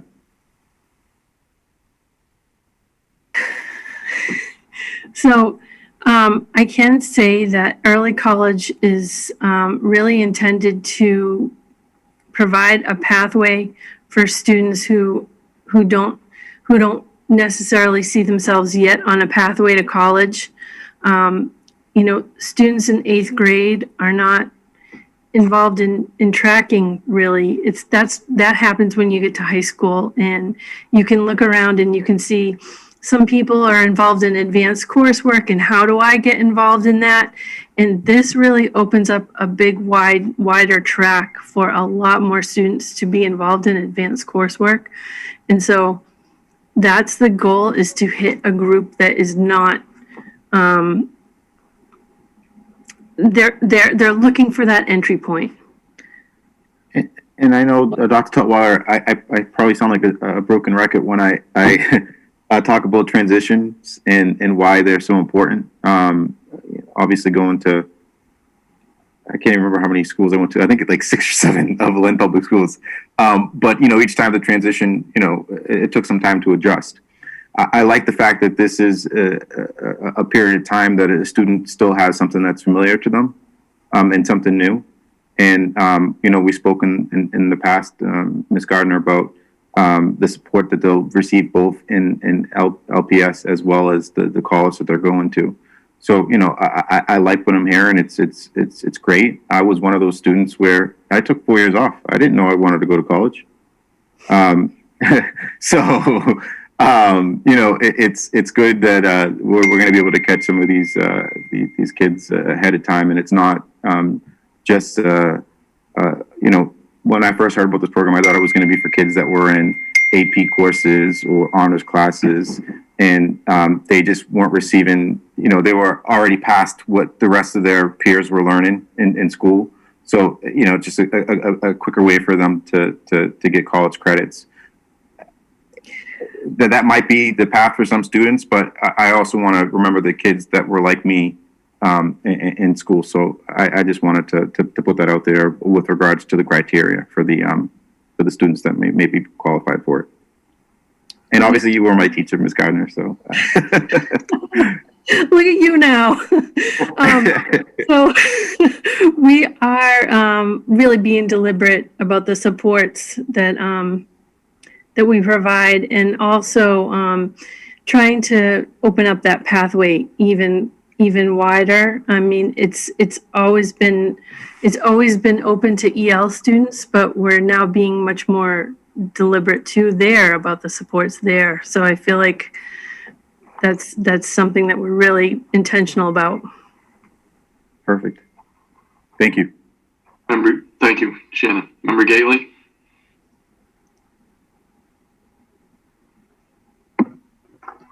Ms. Gardner, I am just so proud of you. I really am. And I love this program, and it reaches out to all the students that you used to have under your wing at that Lynn English High School, and the many conversations we had and talked about how students like Michael Satterwhite, we didn't use your name though, Michael, but they needed a pathway to become successful. And I'm just thrilled, and I can't wait to see the results of the pilot launch next year. I know it's going to be successful because you're in charge of it. So thank you. I think every high school teacher works really, really hard and hopes for the best success for their students. And I think that the data that Mr. Member Nicholson talks about is really, really highly motivating for everybody involved. Great. Thank you so much for the presentation. Other questions from the members? Very exciting to see this program moving forward and the opportunity. So thanks for the presentation and all the work that's going into making it happen. Thanks. Thank you. Mr.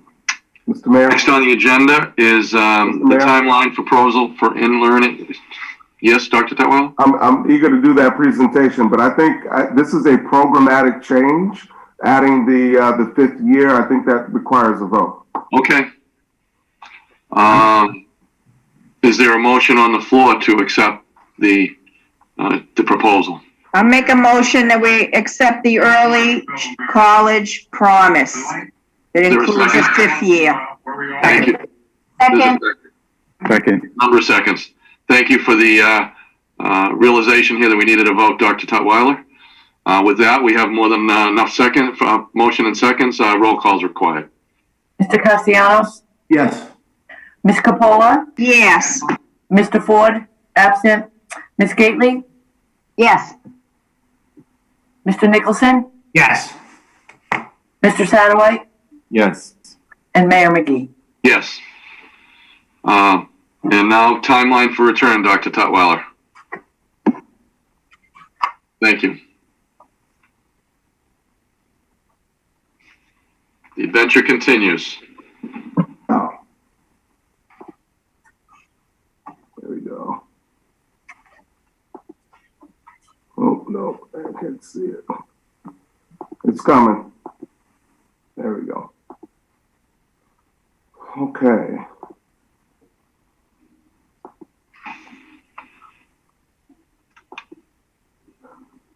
So, you know, Mayor, you mentioned in the outset of this meeting that, you know, it's been about a year since we made a pretty significant shift in the Lynn Public Schools. Hang on one second. I need to fix this here. Good. You're good, Pat. Oh, I thought the notes were. You were fine. You were fine. Go back to where you were. Thank you. A little cheat sheet. Oh, you got it. Well, listen, I can't keep all of this in my head. I've got to have some notes. So just quickly, as I was saying that, Mayor, you talked about this being about a year since we pivoted to full remote around March 13th of last year. And it seems like it's been much longer than that. But at that point, we were doing our level best to understand a new virus that was quickly spreading across our community and across the state. Since then, the range of experiences has been as broad as the information we gather to stay safe, as the tools we leverage to provide services in the best way possible for students and families. Now here we are, a full calendar year later, preparing to take a significant step in a direction that I believe many, if not all, have been eagerly awaiting. As has been the case from the very beginning, the change seems to come swiftly and without significant warning. The changes I intend to discuss this evening are welcomed ones, I believe, but ones that will take exercising some caution and embracing the same priorities that we have since a year ago this time. As we prepare to embrace another shift, I need to make clear that the same philosophical foundation we've employed since the very beginning remains the anchor in our thinking and planning. We have to first tend to the hierarchy of need, the physical and mental health of each student and staff member, as well as food security and housing stability. A close second is creating the optimal learning conditions for students. Finally, we want to ensure clear and frequent communication. As you know, we've added to our philosophy that we need to provide the appropriate support and services for those whose academic needs we struggle to meet the most in the virtual format. This is so because we know full well that there are groups of students whose learning and growth needs are not being met in remote learning. I say this, as I've said before, fully acknowledging that virtual learning is a challenge for all students. I'm excited that change for all students is in the very near future.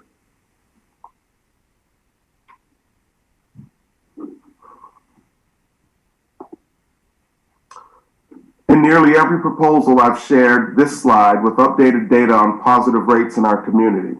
As you can see in the far right column, there's a precipitous drop, more than threefold in the percent positive tests over a period of 14 days in our community from January to last Thursday. The context matters. Decisions around the safety of all should be made with context in mind. The context is now one that involves a downward trend of positive cases in Lynn, thankfully. According to the state metric, which actually was just updated probably about a half hour ago, Lynn for the first time is in the yellow category since the state released this color-coded metric. I think we are in a perfect place to begin expanding in-person learning. From the very beginning, we've made plans by the quarter. We've taken this approach with the needs of families and caregivers top of mind. Although this is a time of unpredictability and change, we've made a concerted effort to be as predictable as possible and avoid changes that ultimately cause additional hardships on families. In this proposal, however, I'm going to depart from that tradition. This is so in part because the context warrants it and our kids need it, but also the state mandate, which I will describe in detail in the coming slides. In our last discussion about mode of learning, this body approved the model that allowed for specific groups to transition back to in-person learning over the course of the third quarter.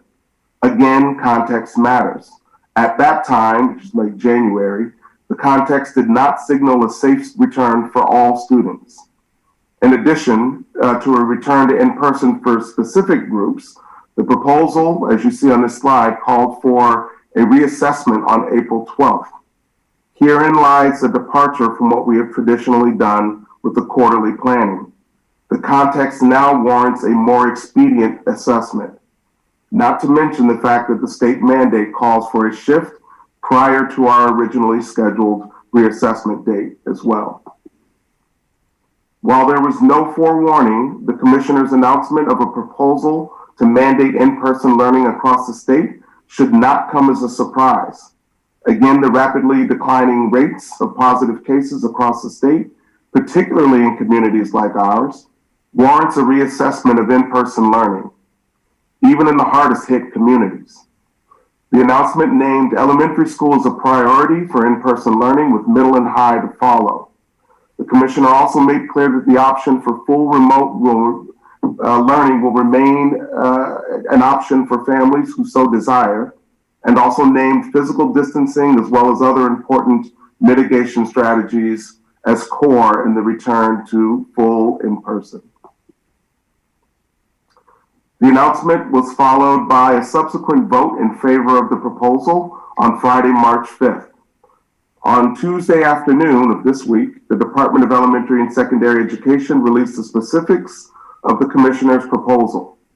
This calls for a return to full-time in-person learning by April 5th for elementary schools and April 28th for middle schools. The specifics around high school will be released in April. And regardless of the model a school or district employs, families will still have the option for full remote learning for the remainder of the school year. The guidance also laid out some updated specifics around safety. Much of it mirrors guidance previously released. However, I should note that they have altered the physical distancing requirement, which has previously called for 3 to 6 feet. It now reads a minimum of 3 feet. The guidance outlines parameters for a waiver for districts who are unable to meet the in-person requirement. Districts may seek a waiver on the timeline. They may also seek a waiver in extreme scenarios with respect to space concerns. I will address these, the waiver situation more substantively in just a moment. With that guidance and the context, I believe that we are in a place to safely expand in-person learning. We would like to do so in 2 movements.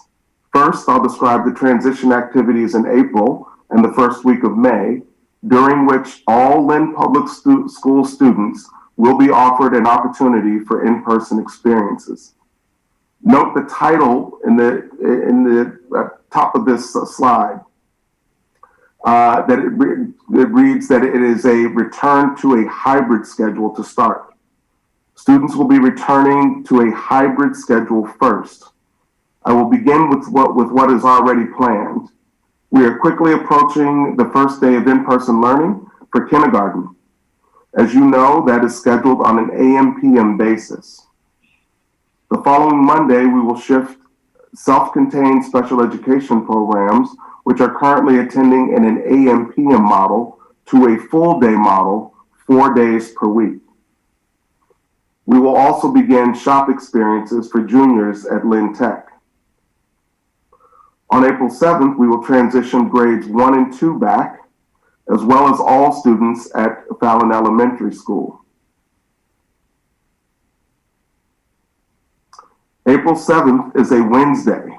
You will note that we are beginning the in-person learning for these students in the middle of the week. This allows for plenty of outreach opportunities with families and an orientation before students begin. We call this a soft rollout. This model has worked with a high degree of success in our transition to in-person for high-need special education students. Moving on to April 12th, we will shift a large group of secondary students back for in-person. All middle school students and those in grades 9 and 10 at English and Classical will begin in person. All students at Fecto Leary would return for hybrid as well.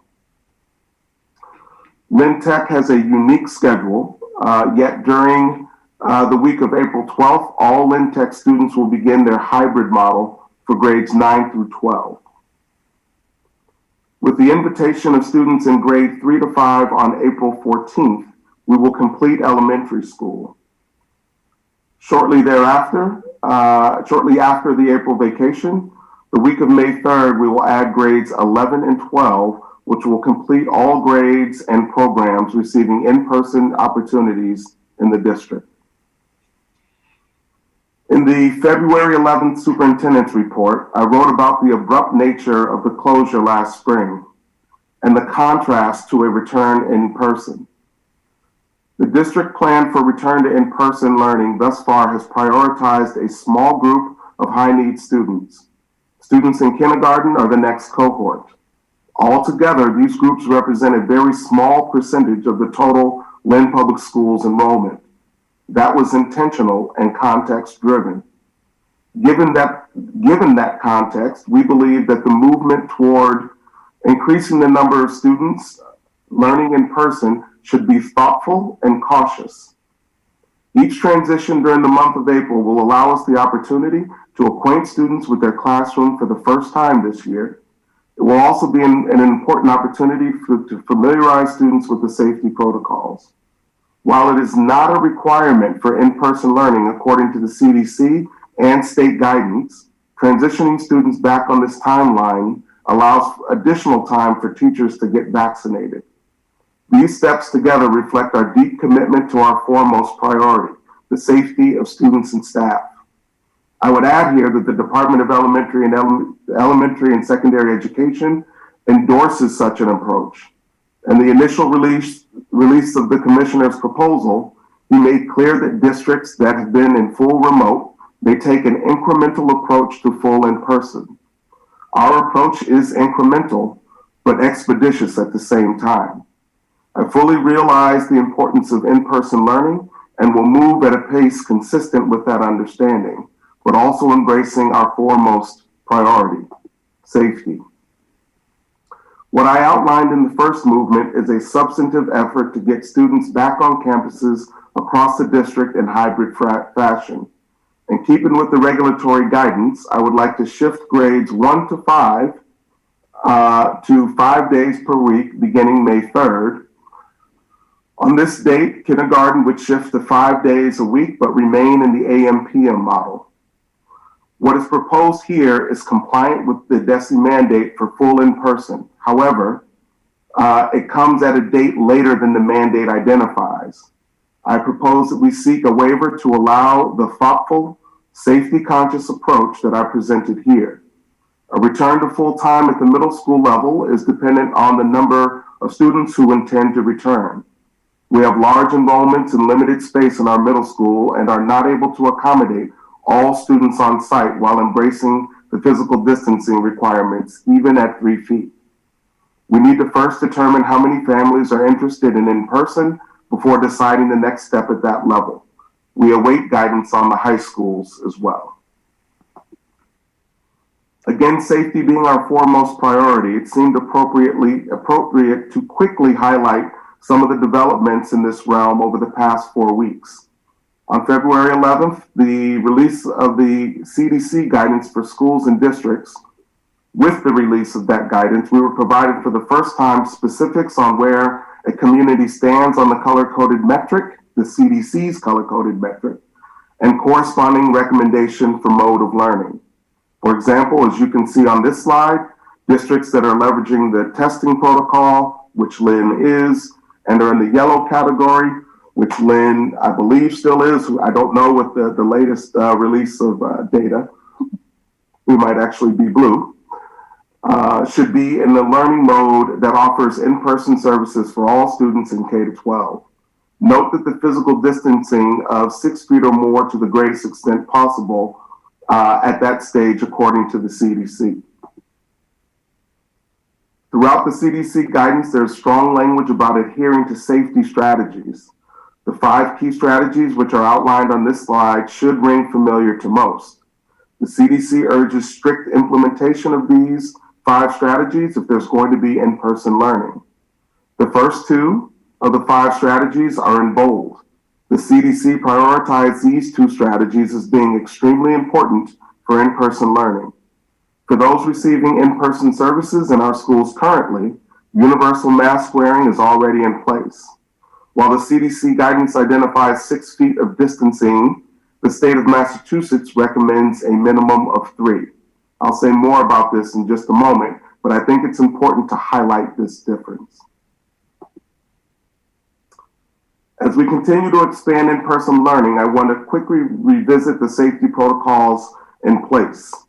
We are already developed and practiced on safety protocols with staff in buildings, and in preparation for the opening of this year, we developed a host of required safety protocols.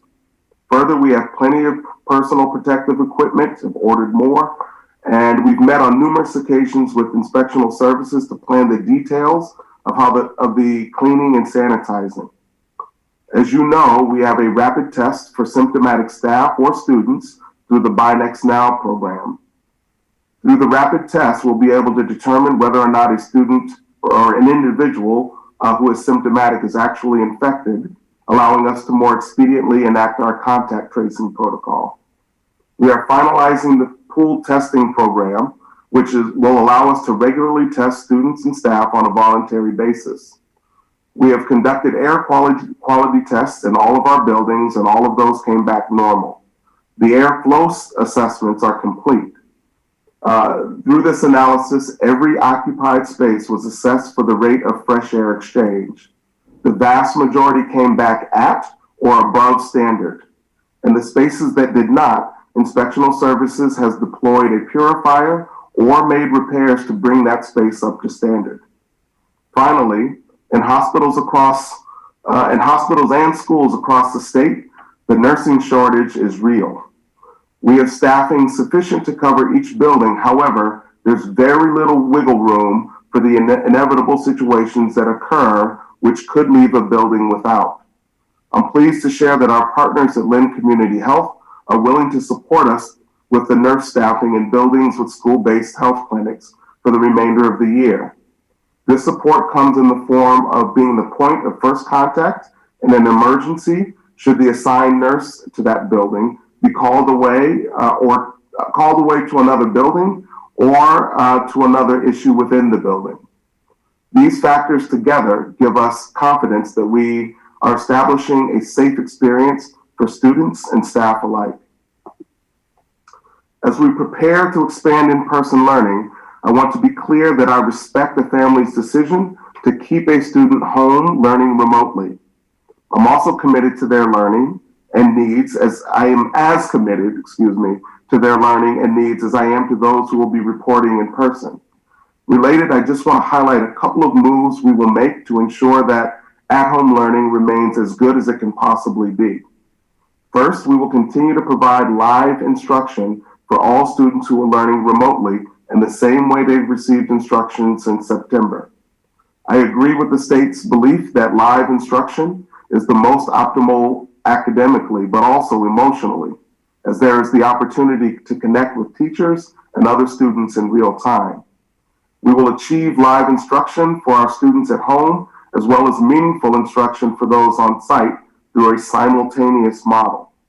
That simply means giving the students at home an opportunity to view and participate with what's happening with students on site.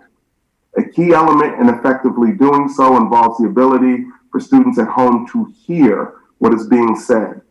We've purchased a Bluetooth microphone that will enhance students' ability to hear what's being said, particularly by the instructor while at home.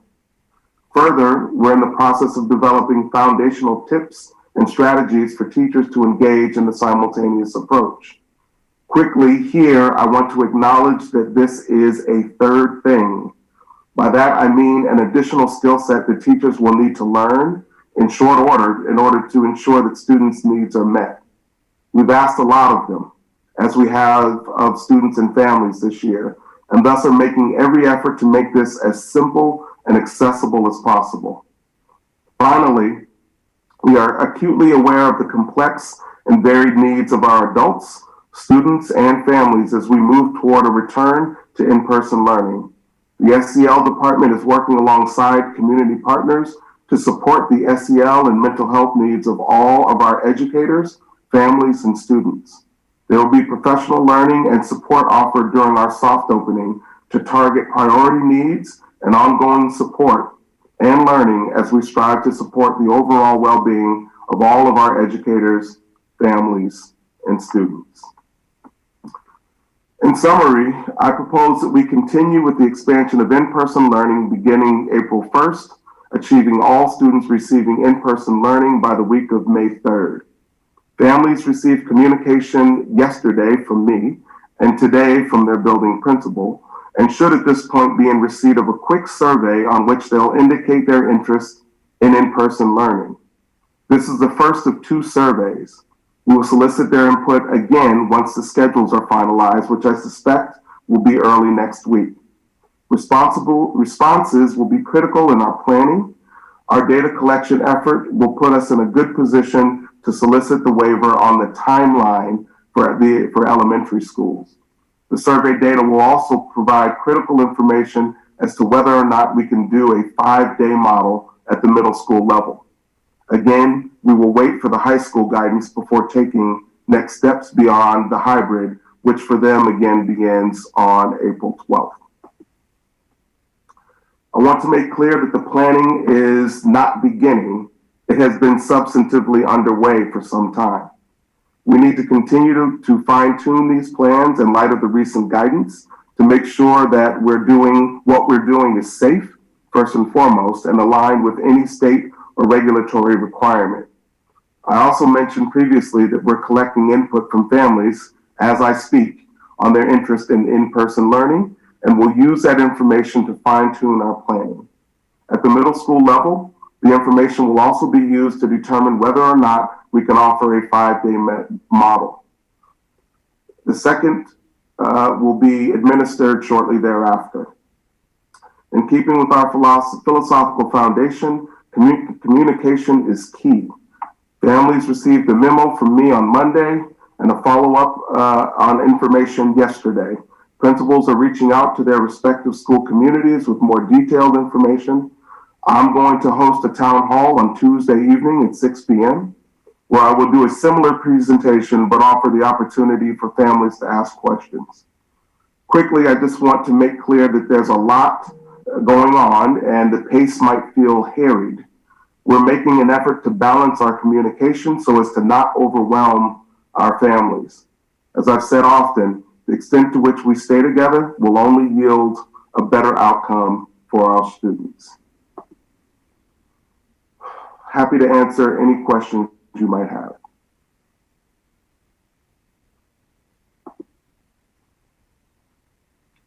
Member Gately, then Member Satterwhite, then Member Castellanos. Dr. Tutwiler, in movement 1 under the hybrid schedule, where are you?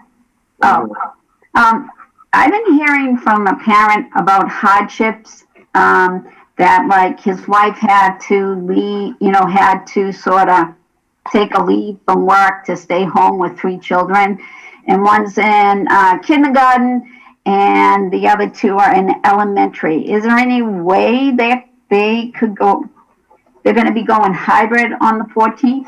Is that what you're saying? I'm sorry, who's going to be going hybrid on the 14th? Grades 3 to 5? That's correct. With plans to shift them to 5 days beginning May 3rd. Okay. All right. And then the next question I have for you is under safety protocol and planning. Someone was asking me, do we now have rapid tests? I believe we did, but I wasn't quite sure. And weekly testing. I'm sorry, go ahead. We have both of them?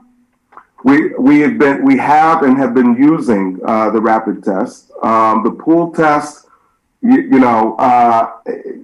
folks who know me well know that at my first job out of college was at Enterprise Rent-A-Car. One of the things that I take with me, even to my role right now, is to never overpromise. You don't want somebody who, made a reservation for a minivan driving off the lot in a Dodge Neon.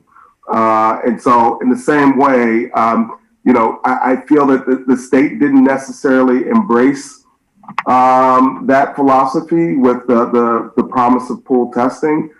We met every deadline in terms of applying for it, paperwork. When we were ready to go, we jumped right on it. We were matched with our provider the week before last, and it has been a little bit of a slow grind getting that up through no fault of our own, but we're in a place now where in 2 schools it will roll out tomorrow. So we expect that to expand more quickly in the coming days and weeks. Thank you. Very good news. Mm-hmm. Oh, one last thing. Mayor McGee? Yes. I can't believe it. We're out of it. We're like way down the opposite end. We're out of the red. I'm so happy. You must be so happy and relieved. It's the first time since this has begun that we're out of the red. Yes, I I am. saw a map the other day that were 6 communities, we were still in the red, so that is good news. Yes, Very good we are out, and we're not going back. Yeah, well, vaccines are important as they become available, and they are becoming available. So, Member Satterwhite, then Member Castellanos, and I'm sorry, then Member Nicholson. I don't know if I missed you. Did I miss you, Jared, first? Everybody's lined up in a row. That sounds great. Thank you. Thank you, Dr. Tawala, for the information and for the plan. Obviously, Desi had a lot of saying with regards to what we're doing. I don't want to, forget, what the community obviously has gone through the past year with 199 people perishing from COVID-19, and that their families are in my thoughts and prayers. I do have a couple of questions, Dr. Tutwiler. For those that want to remain online, are they going to get new educators during that time frame? So that was one of the shifts that really pushed us in the direction of the simultaneous. I don't think it is good for a student at this point in the year to get a new teacher. I agree. Really felt pretty strongly about that. So the only way for us to achieve that level of consistency is to proceed with the simultaneous model. And that's what the plan is. Mm-hmm. Do we have the technology and whatnot to make this possible? Yeah, I mean, is it going to be, what one might see or experience? And I'm just thinking about a conversation I had with Member Nicholson where, colleges have state-of-the-art equipment. No, it will not. What I purposely zeroed in on was the student's ability to hear what's being said. I mean, we do have we're in the fortunate position to borrow from the wisdom and experience of other districts that have been doing this. And one of the biggest things we hear about in terms of challenges is the students at home, their ability to hear what's being said. So we have the headphones out already. I'm sorry? We already distributed the headphones. Yep, the headphones, but in this case, I'm speaking more specifically about, when a teacher is not talking directly into a device, like that. Can a student who's on Zoom hear that teacher talking? Okay, and what another thing I thought of with regards to that aspect is, have we tested our internet bandwidth in our schools to see if we're going to be able to handle that? Yeah. So this is one of the things. I mean, truth in advertising is important. This is one of the things that is going to have to come out in our strategies and guidance for staff around the simultaneous approach.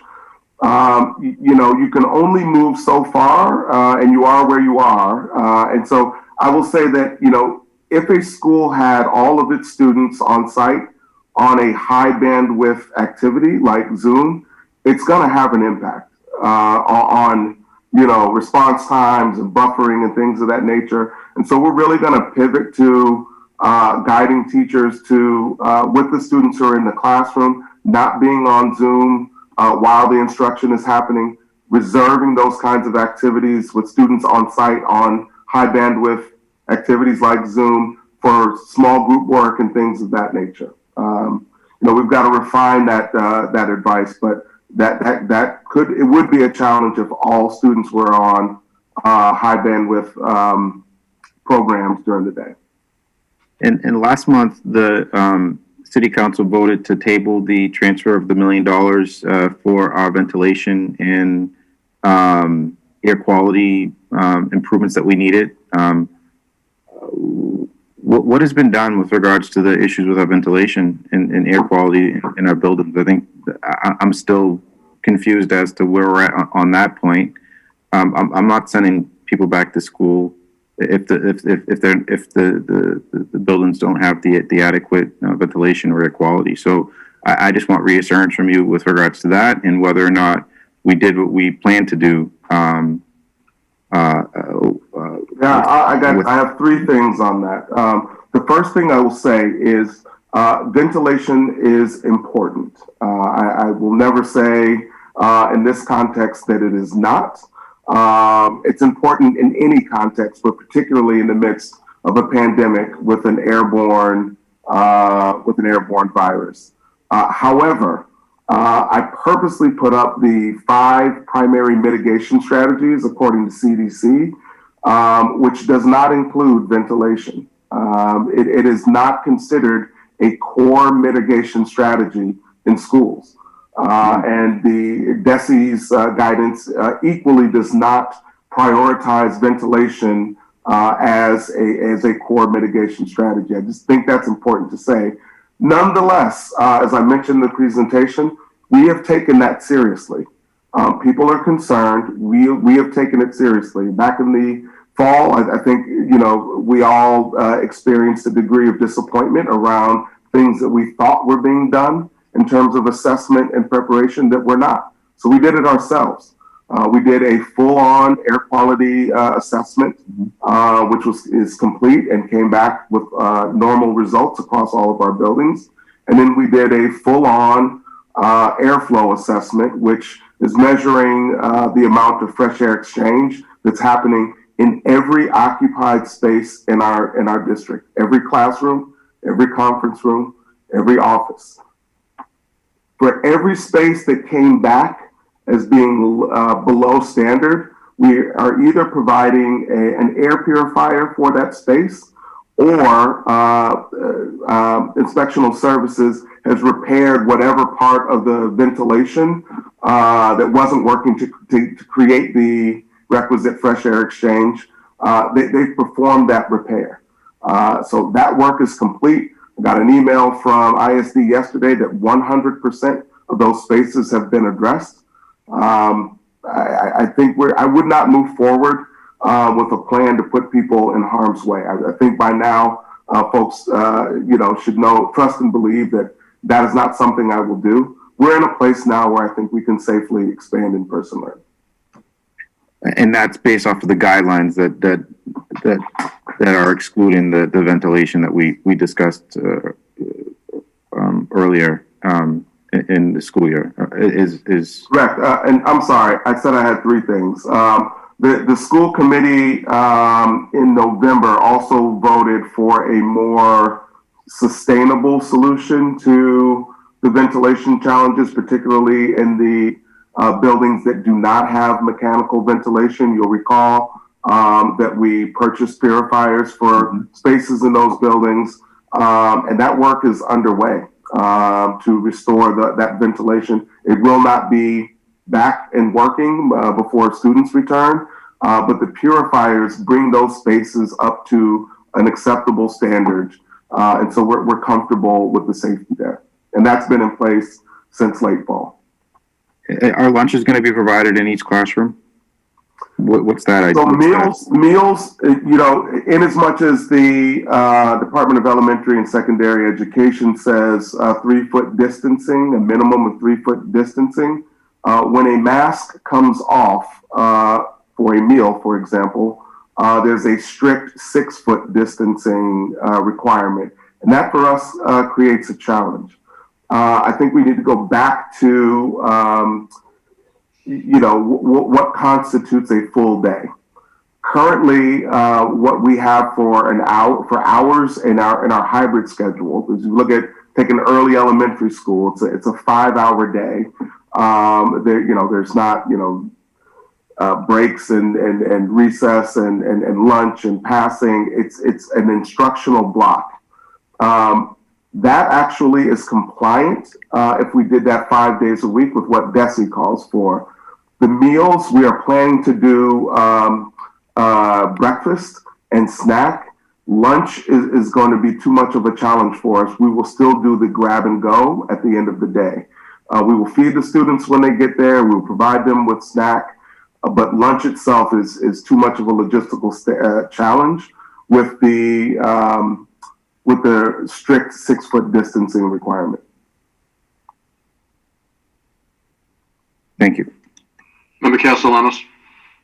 Thank you so much, Dr. Tutwiler, for your presentation. Very well thought out. Obviously, this has been challenging and traumatic times for the community and for the nation. I have a few questions about just some clarification questions around the remote learning feature. Although we remain in remote, but what if a parent wants to pivot to in-person? They might like hybrid, but not in-person, or vice versa. Are there ways to, I know, as you said, you're going to have a town hall, you're going to reassess data-wise, as we go forward, options are key, and also just keeping the communication clear around that. Could you give us a little bit more insight? Yeah, you know what? I pride myself on being flexible. And I know that with 3 children myself, flexibility is important. However, we're going to be asking families to make a decision that will be binding for the remainder of the year. The survey that's out now is just purely information gathering for our purposes.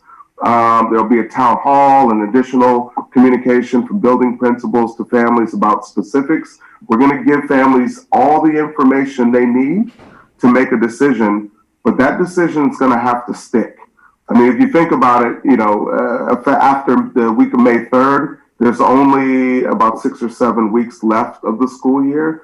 The commissioner made clear in the guidance that, families should have the option if they decide to keep their child home for remote. Absolutely, they can do that.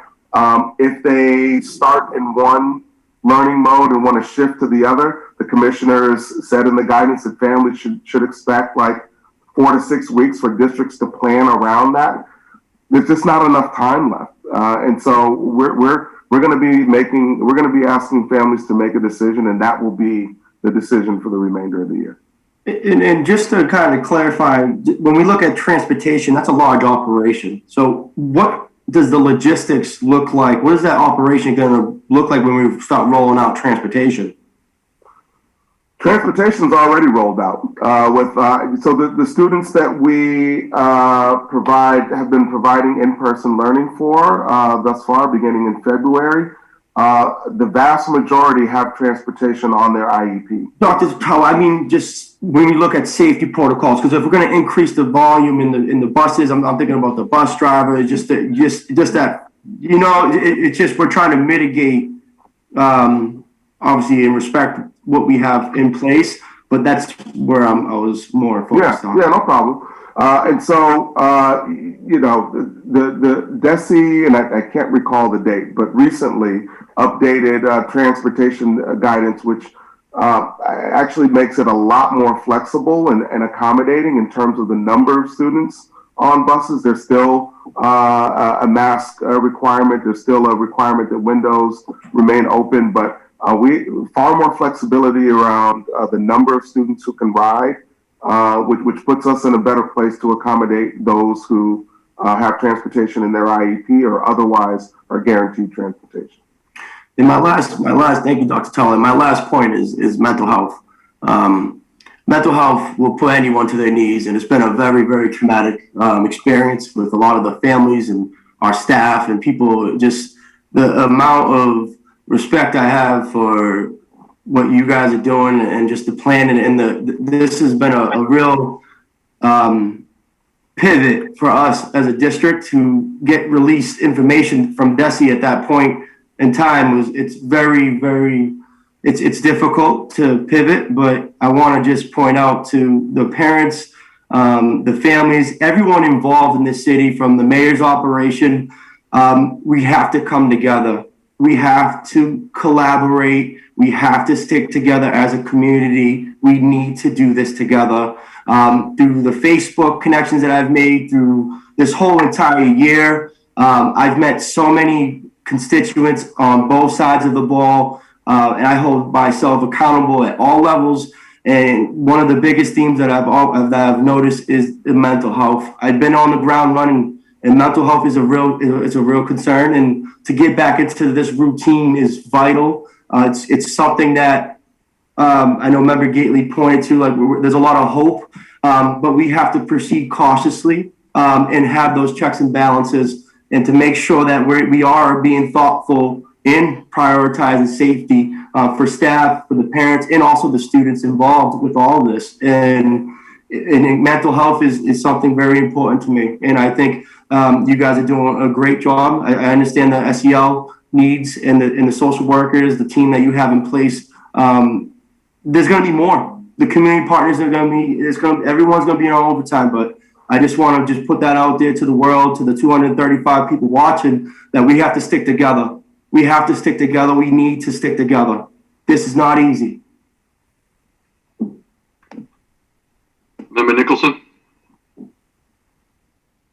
Thank you, Mayor, and thank you, Dr. Tutwiler, for the presentation, and to all who worked on that proposal, and especially to all our educators and students and families who've made such profound adjustments so many times over the last year and have done with so much.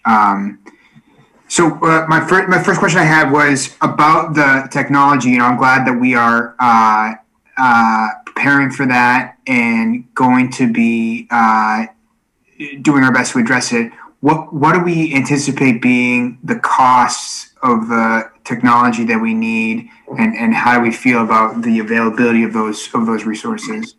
Yeah, thank you for that. I mean, because you, as you might imagine, and has been the case for a good long time, supply chains are interrupted. You can't necessarily, you might want something and have the funding for it, but a quick turnaround on those things is just not going to happen. What we're planning to purchase in terms of the Bluetooth microphone, they'll connect to the computer and allow students at home to hear the teacher, more perceptibly than if there wasn't, are in stock and can be in our coffers in 2 weeks. I believe each one is, Kevin can keep me honest, but I think they're $120 each. I think that you raise a good point about potential issues that we might have with the internet connectivity, particularly on campus. I know that Comcast has worked with us in making sure that students have access to internet at home. Is there any opportunity for either them or other technology companies to work with us on school grounds, sort of given this unique scenario that we're doing with the hybrid teaching? Because even when we're full remote, in some ways the hybrid will continue, right? Because we're pretty sure that a sizable number of students won't be ready to return, and so that internet access is going to be really important. Kevin, do you want to step in and sort of give just a quick snapshot of where we stand in terms of the assessment for a more robust broadband scenario? Sure. We've actually started working on this back in January, and we've been all proposals, I believe, are due not a week, next Friday. So we're going to be knowing very quickly about where we're going with increasing the bandwidth at all our schools, because we realize this would be an issue. So it's been going through the process. So we're hoping, we've talked to, if there's particular vendors that have to get involved with this and put pricing in and everything else. And one vendor already told us if they have the lowest price, you get it. They're ready to start in April, start working on installing and increasing the bandwidth at schools. It's going to be a little bit of a process. Won't happen overnight, but we've been working on it, and it's something that we're hopefully going to be moving forward very quickly with. Great. Another question I had was about the waiver. The way I read the DESE guidance, my interpretation of what they were saying was you may ask for a waiver if there's a compelling case. One of those cases could be the fact that you are going from, an example of a compelling case is going from full remote to in person and hybrid in between. Can you say a little bit more about the sort of what makes the case compelling, just for our understanding in terms of how that case is going to be made to be defined as compelling for the commissioner? Yeah, I mean, I'm not entirely sure what they will accept as being compelling, but for us, this is about safety. It does not feel to me to be prudent or safe to throw the doors open to our schools where students haven't attended, in person for a year or more, without getting them acquainted to the routines, the safety, the protocols, and it's not a long time. I mean, we're just talking about 3 actual school weeks before we would be attending in 5 days. And so I think that's something that they can hear. I'm, communicating pretty regularly with, folks in other districts who are, in the same situation that we are. And that seems to be the substance of the thing, of the argument that people will make for a waiver. But to be clear, it's a waiver on time. There's no such thing as, at the elementary level. I mean, they're not really going to be entertaining, waivers on, hey, we can't do full in person here, up to the point of actually coming out and sending teams to visit schools or districts that ask for that to assess themselves why it cannot be done. And so I think it can be done safely in our district. We are talking about, and I mentioned this in the memo that went to families yesterday. We are talking about distancing at a degree of 3 feet. We'll determine through the survey how many students or families will be interested in sending their students. Could result in a scenario where we're able to distance at a greater degree. We've purchased plexiglass dividers. We already had a number in our possession for our access testing. Mr. McHugh has put in an order for another batch of plexiglass, which we expect to receive soon, which would put us at or over the total elementary enrollment. And so we feel like we've got the stuff to make this happen safely. Thank you.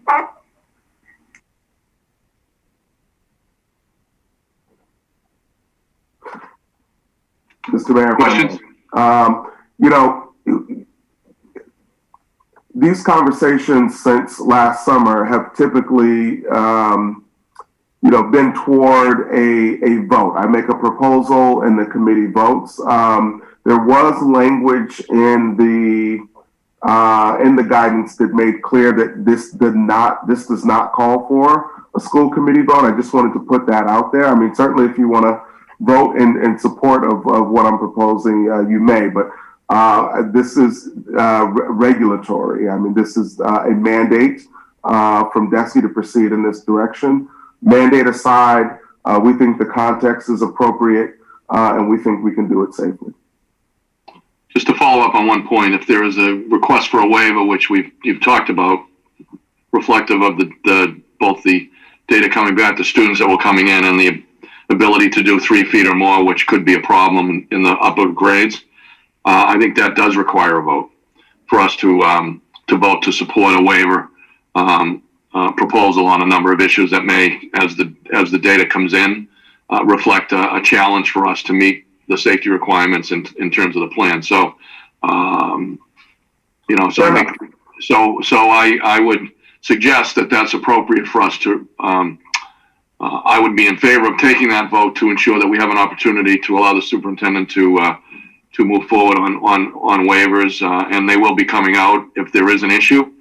But if we aren't able to meet that requirement of 3 feet, is my perspective, which I think you've indicated, Dr. Tutwiler, could be an issue, particularly in the upper grades, then there's a reason for us to evaluate how we're going to be able to do safely the mandate that's coming down from DESE. So, Dr. Tutwiler. You mind if I cut the line right quick? I just want to, if the committee would like, I mean, we're doing a first round of data collection now. The waiver for middle school is not due until April 12th. Kim or Deb can keep me honest on that. And so I can actually, there'll be enough time for me to come back and present to you formally where we stand in terms of data, and I can give you my recommendation and we can go from there. And that will meet the requirements of the ability to get a waiver in, Dr. Tutwiler? Yep. The deadline for middle schools are supposed to be in person 5 days beginning April 28th. Again, the waiver is not, the deadline for the waiver, Deb's nodding yes, I believe it's April 12th. Yes, so we have time for that. Member Castellanos, you had a question?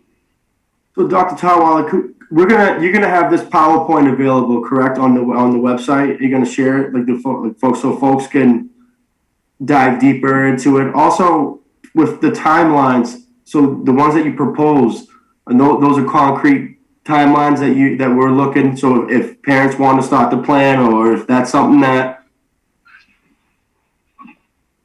I can't think of a scenario that would alter them. I think we are. I mean, we did push the kindergarten and the second cohort of students coming in who are high needs special ed. We did push those back.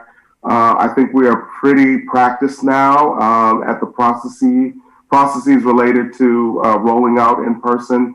So the timeline is what we're doing. And I think, in disrespect to the mayor, I think a lot of people want a definitive answer. I think people want to know what we're doing. I think a lot of people are in suspense. And I don't think we should wait. I think we need to respect the parents out there and the teachers. I think we need to know where we are going, because the suspense has just been very, just respectfully I hear what everyone's saying. I just think I do have a lot of constituents on both sides of the ball who want to know what are we doing so we can start to plan. Yeah, you can speak to that, Dr. Tutwiler, and I'll also speak to it. That's absolutely a real important point. But in the same respect, particularly on the schools that have, if there's an inability to, if everybody's on top of each other that don't meet even the DESE requirements, then there is a need to really take a second look at whether or not we're going to be able to meet the safety requirements. So that information will come when the parents make the determination of whether they will be in person or or willing to come into or want remote or don't want to come in. So I think the elementary school position, and Dr. Tutwiler, you can speak to this, you've indicated that is doable.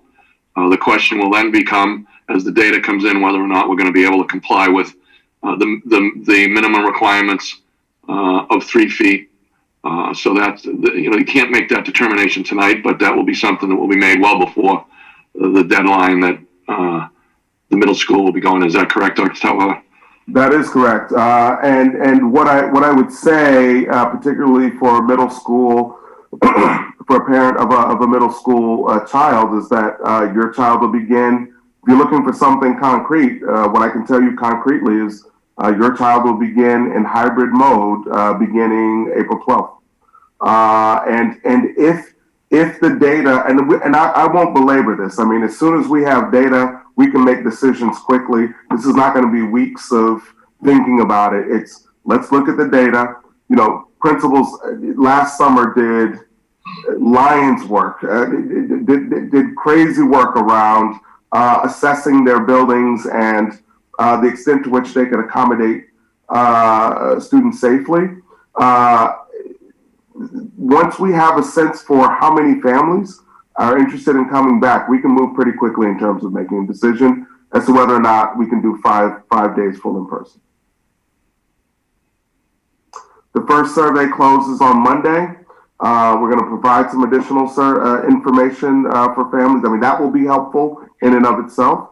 We'll provide some additional information for families. We will let them know that their answer on the second survey is binding, and we will go from there. I think Attorney Satterwhite, if he got it, you will know that the survey is child specific, meaning each family got a communication and a link for a survey for each child in their household. So the data that we're getting goes right down to the classroom.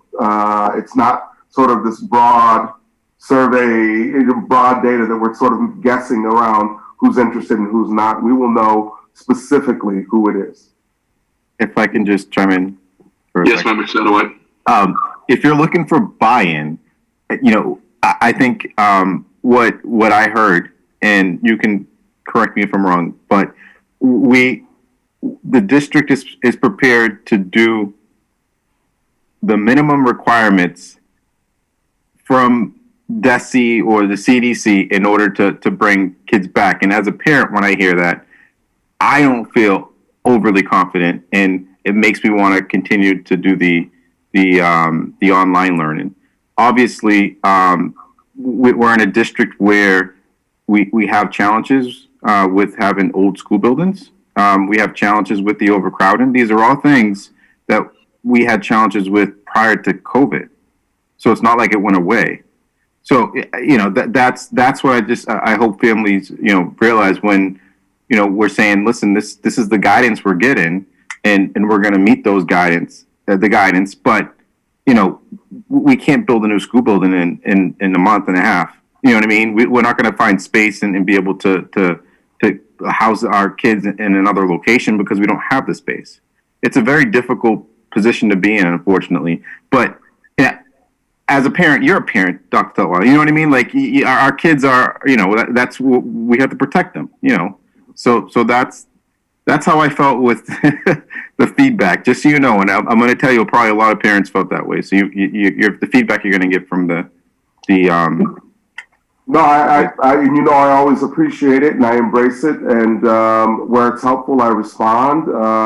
Sometimes the response is a clarification. Sometimes it's owning, a situation that's less than ideal. But when you say the bare minimum, could you just tell me, explain what you mean by that? Well, the CDC says, 6 feet, now DESE's saying 3 feet. Obviously, when, we don't have our classrooms are overcrowded to begin with. You know what I mean? Like, what would you say your average class size is? 20 kids or more? Oh no. I would say mid to high 20s. Yeah. So just with that, you know what I mean? Like, we have to put people somewhere. So, because of our challenges, we have to work with what we have.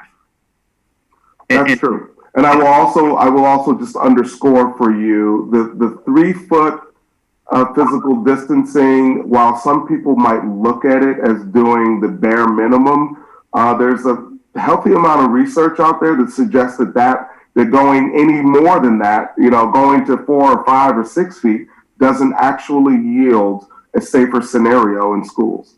With the other mitigation strategies, mask wearing, hand hygiene, cleaning and sanitation, contact tracing, when you put all of them together, 3 feet is the standard, which is why DESE will not accept a waiver from any school district in this state who says we would prefer to stay at 6 feet. They won't accept that. It's 3 feet. It's not. And then, do you remember when we had the meeting with the air quality specialists, and they were talking about, it depends on how many students are in the classroom. You might need a bigger machine to do the air to process the air that's going through and all. There's science behind that stuff too. So we can't just put a machine in there and say it's going to work if it's not the proper machine for that classroom. So there's just, my mind just, we 20 school buildings, 17,000 kids, 1,500 teachers, it's a lot to do with not a lot of time. We're in the middle of March and we're talking about April 1st. Yeah. It's unfortunate, but again, it's required.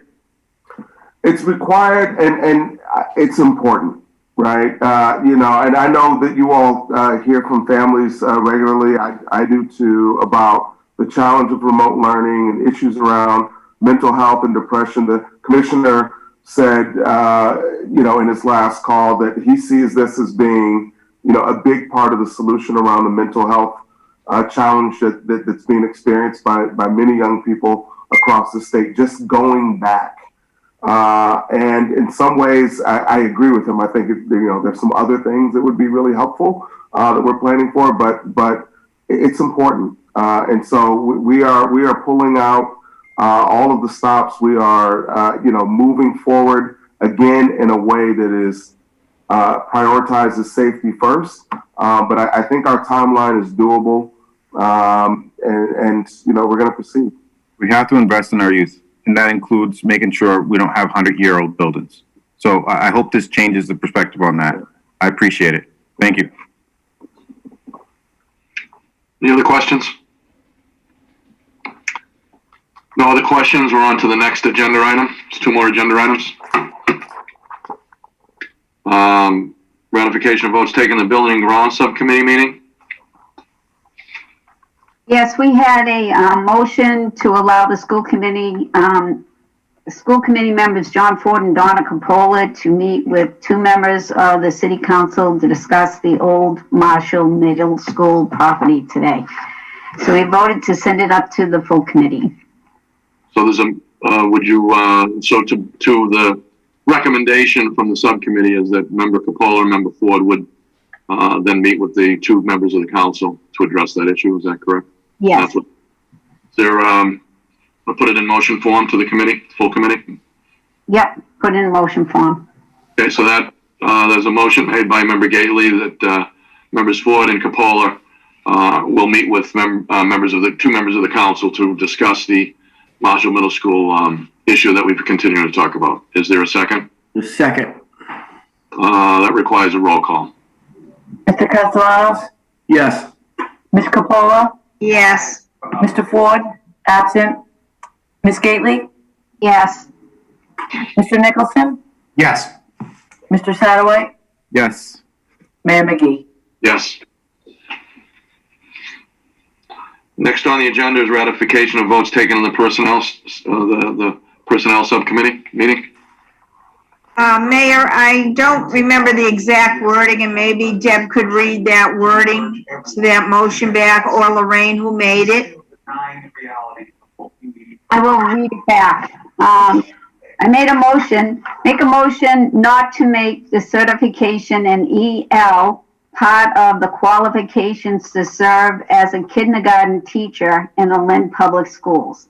That was the motion. Second. The motion is the discussion on the motion. Member Nicholson? Thanks. Yeah, I just had a couple questions that we didn't get a chance to before the general meeting started, if that's okay. Yes, it's open for questions. Great, thank you. So, I really appreciate the thought that went into this and the issue that we have, and also from the teachers that I know we all heard from who have important questions and concerns. The question I had was, I think we heard a lot about what the evidence of first of all, the evidence of the change in demographics of the students, the evidence and the issues that we have, that we're having in meeting their needs, or in the evidence of the lack of progress or sufficient progress. And this was one of the points that I think I heard from teachers, is that we haven't been given the evidence of why the license specifically is going to create is going to make up for is to increase the progress, right? And maybe it's because, like you said, no one else is doing this, but there's not evidence that requiring a license is going to significantly change the language acquisition because other people aren't doing this. But it seemed to me that was the crux of the feedback that I was hearing, and sort of in line with the idea that teachers would be okay and interested in professional development that would give them skills to give those kids the skills they need, but were made uncomfortable, understandably, by a test looming over them. And I wonder if there's a way in the thinking, because ultimately, what I'd like to try to separate out, and sorry for the long question, but what I'd like to try to separate out in the solution is I think we all want to solve for the student need. And there can sometimes be a difference in solving for the student need and solving for the regulatory requirement. And so is there a way that we can solve for that student need and get that professional development and bring people along in a way that maybe that may not satisfy the same regulatory solution, will require other thought on how to do that, but gets the teachers the skills that we want them to get to, that they potentially would be open to acquiring to be able to meet that student need. Dr. Tutwiler? Kim and Deb, I think want to weigh in. Go ahead. Kim, do you want it? So, yes, professional development can be given, but it's not going to count for ESL service. You have to have the license in order for it to count for the service. There's no way around that. I understand, but so the accounting for the service is a regulatory issue. Yep. Yeah. I'm talking about the student learning. Yeah, I mean, I think Rania or Amanda, maybe it was Rania, spoke to this, and I certainly did in the outset, that the licensure is a piece of it, right? Like, the other piece is the shift of the model of how instruction happens, in kindergarten. And the license, sort of completes the circle in terms of, meeting that next. I see they're coming back here. In terms of meeting student need. Go ahead, Kim. No, it's Amanda has come on. I think they could hear. And I wonder if Amanda I'm sure Amanda wants to speak. Amanda, would you like to speak to that? Could you repeat the question? I just hopped back in. Go ahead, Member Nicholson. Sorry. Yeah. The question is, if there's an interest in being empowering teachers and training teachers to be able to deliver the ESL education that we want them to have,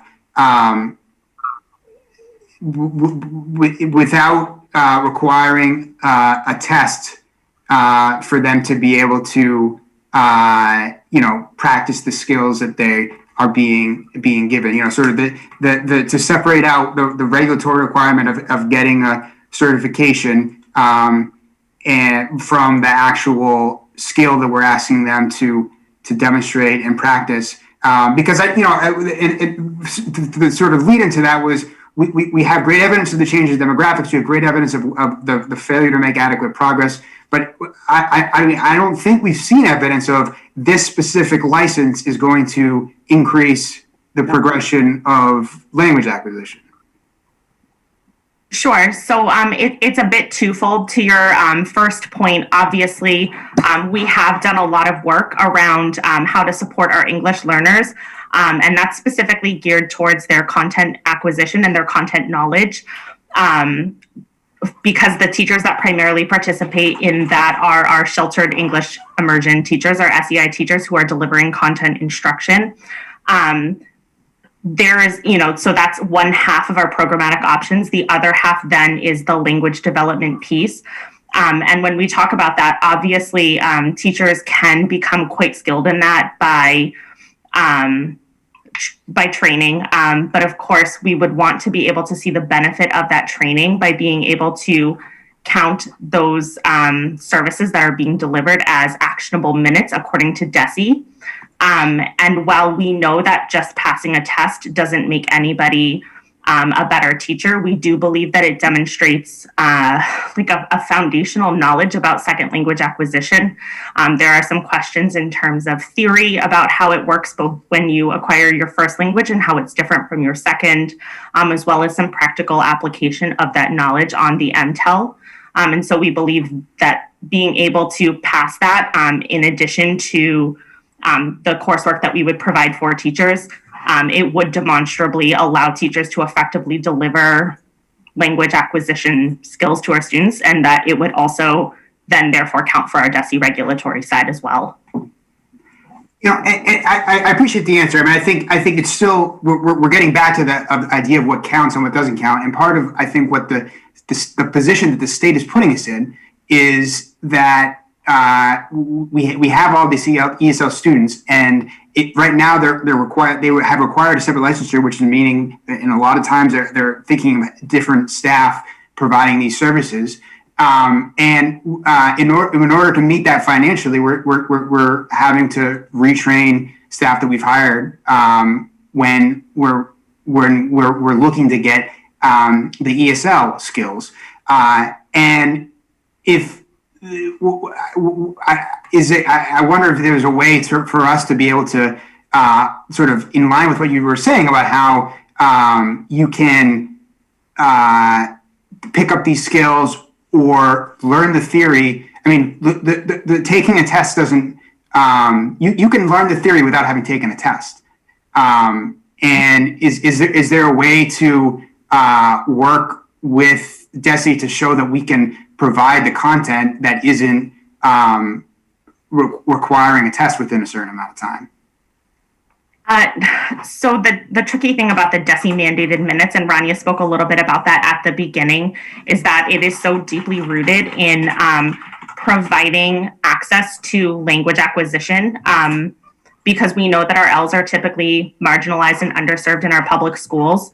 And so, yes, theoretically, you could make a significant change in students making progress, and that would decrease the likelihood of the state pointing out that we have like a lack of progress, because typically how the state works is that if your students are making progress and they are receiving some type of ESL services, they feel comfortable. When your students are not making progress, the very first thing that they'll check is, do your students receive enough adequate services? And so when our students are not making progress, the fact that they're not receiving adequate services is the first thing that they request that we rectify. So hypothetically, sure, in 7 years, we could significantly change the way that content and language is delivered to the point where they might not find 90 minutes to be necessary. But that kind of change does take quite a long time in order to develop systems and structures that like fully develop language acquisition to the point where they would be making adequate progress. And to be honest, it's a bit of a hypothetical because it would require a significant investment in training and to completely upend the structure and how we're delivering those services. Yeah, I mean, I would just say, ultimately what we care about is the outcome, right, of the progress. The license is just another input, and the minutes is just another input. And it seems like, you know, we don't know that the license is going to demonstrate that increase in progress, and because, you know, I think there's a hope that it would, but that's not. That's also a hypothetical in the sense that we don't. It's a prediction of the future. Go ahead. I don't think that we have like the hardcore proof in terms of the Lynn public schools because we haven't ever done this before. But there are many other states around the country, including California, that do require the ESL license for teachers who are delivering content and language to their students, so including their general education classrooms. And these are states that typically have, for a lot longer than Massachusetts, have had a large population of English learners and historically have done a better job serving them. And so while we ourselves don't have that data because we have not yet implemented it, we do look to other states that have had success with this model. Deputy Deputy Superintendent Powers, did you have a point you wanted to make? I mean, I totally agree that that just getting, taking a test and getting the license is not the outcome we want. But, you know, we have to think about building a long-term structure of teachers coming prepared to the kindergarten classroom to deliver this type of instruction. You know, I mean, with this group of teachers, we're looking to do intensive training to support them getting that license, you know, but we have to think beyond that and make sure that we're building a structure or a system that will perpetuate that.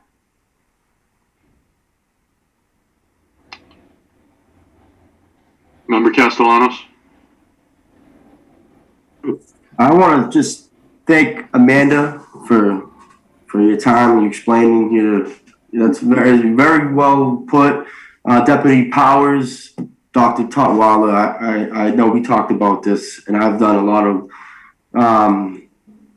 communicating around this with a lot of folks, in particular, the kindergarten teacher. When I hear about a license, a test, right, that you have to take, and it impacts faculty and staff that have been working for 20 plus years or so, the longevity and culture of having, you know, that be, they're coming out to us saying, this is traumatizing us, this is impacting us, so we need to address this. This is what we're here to do.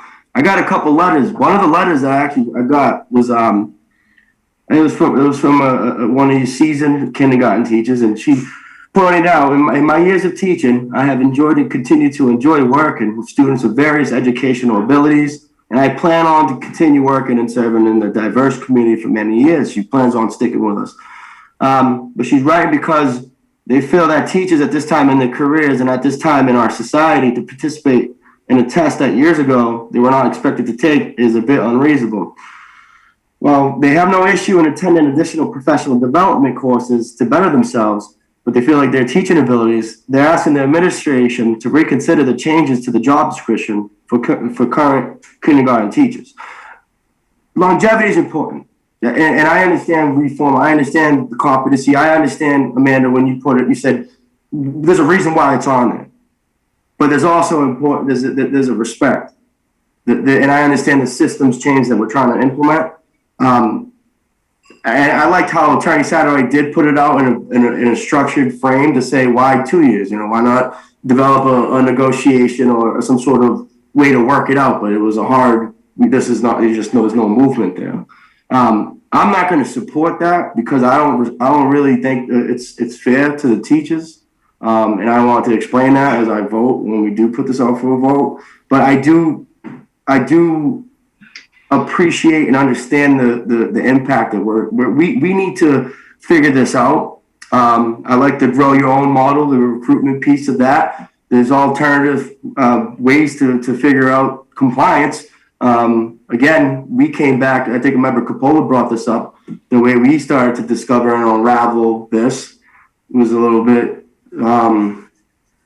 it was like playing catch up from behind. And we had so many other issues that we were preparing for. We only have a certain amount of time, and we had the pandemic and everything else that we're trying to prepare for. But respectfully, I don't think I'll be my authentic self if I don't just be myself. So I just, and I did speak with a lot of teachers at that level who were really impacted by teachers that have been there for a while. So I'm going to be a voice to put that out there. And I have had conversations with new teachers too. So I've had those conversations. So I wasn't, you know, I've never been to this table without being informed.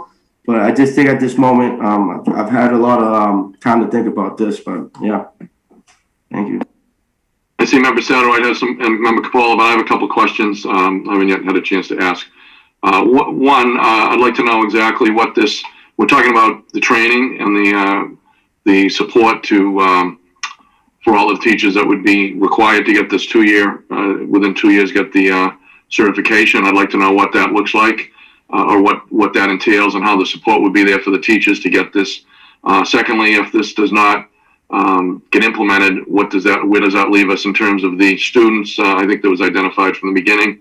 And what is the next step if this is not the will of the committee to accept this proposal? Where do we go from here, and what is DESE going to require related to that, to the plans that we're working on to address what obviously is a clear and growing problem with the substantial increase on the English learning students in the community that is really substantially grown in the 3 or 4 year period. So one, what are we talking about here in terms of the certification and what is necessary and what kind of supports would be from the community and from the school for each teacher that's committed to teaching these kids? And secondly, where do we stand if this is not the will of the committee to move forward? I can take the first question, if that's okay, Dr. Tutwiler. So in terms of what would be required within 2 years, and please, Kim, correct me, feel free to jump in if I misspeak at all. What we're looking for is a good faith effort towards the licensure, which would entail either, so in the majority of teachers will need to pass the ESL MTEL and complete an internship. Not every teacher needs to do both of those components, but those are the two key components. So what we're looking for is some type of good faith effort to show that teachers are moving towards licensure within the next 2 years. That would include either completing the internship. We've created a really, what we think is a practical and hands-on. I'm a former kindergarten teacher myself, and so we've handcrafted it specifically to reflect the unique needs of our earliest learners and the educators that support these students.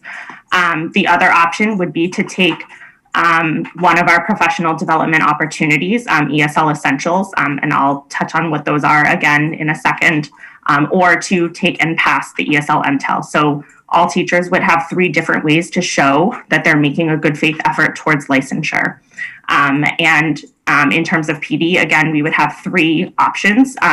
One would just be a pure, here is some resources that we think you'll find helpful, review them at your own pace, and use them towards taking the ESL MTEL and hopefully passing it. We have supported a number of teachers in passing their ESL MTEL, and so we feel pretty confident that the materials we're developing will be helpful towards this.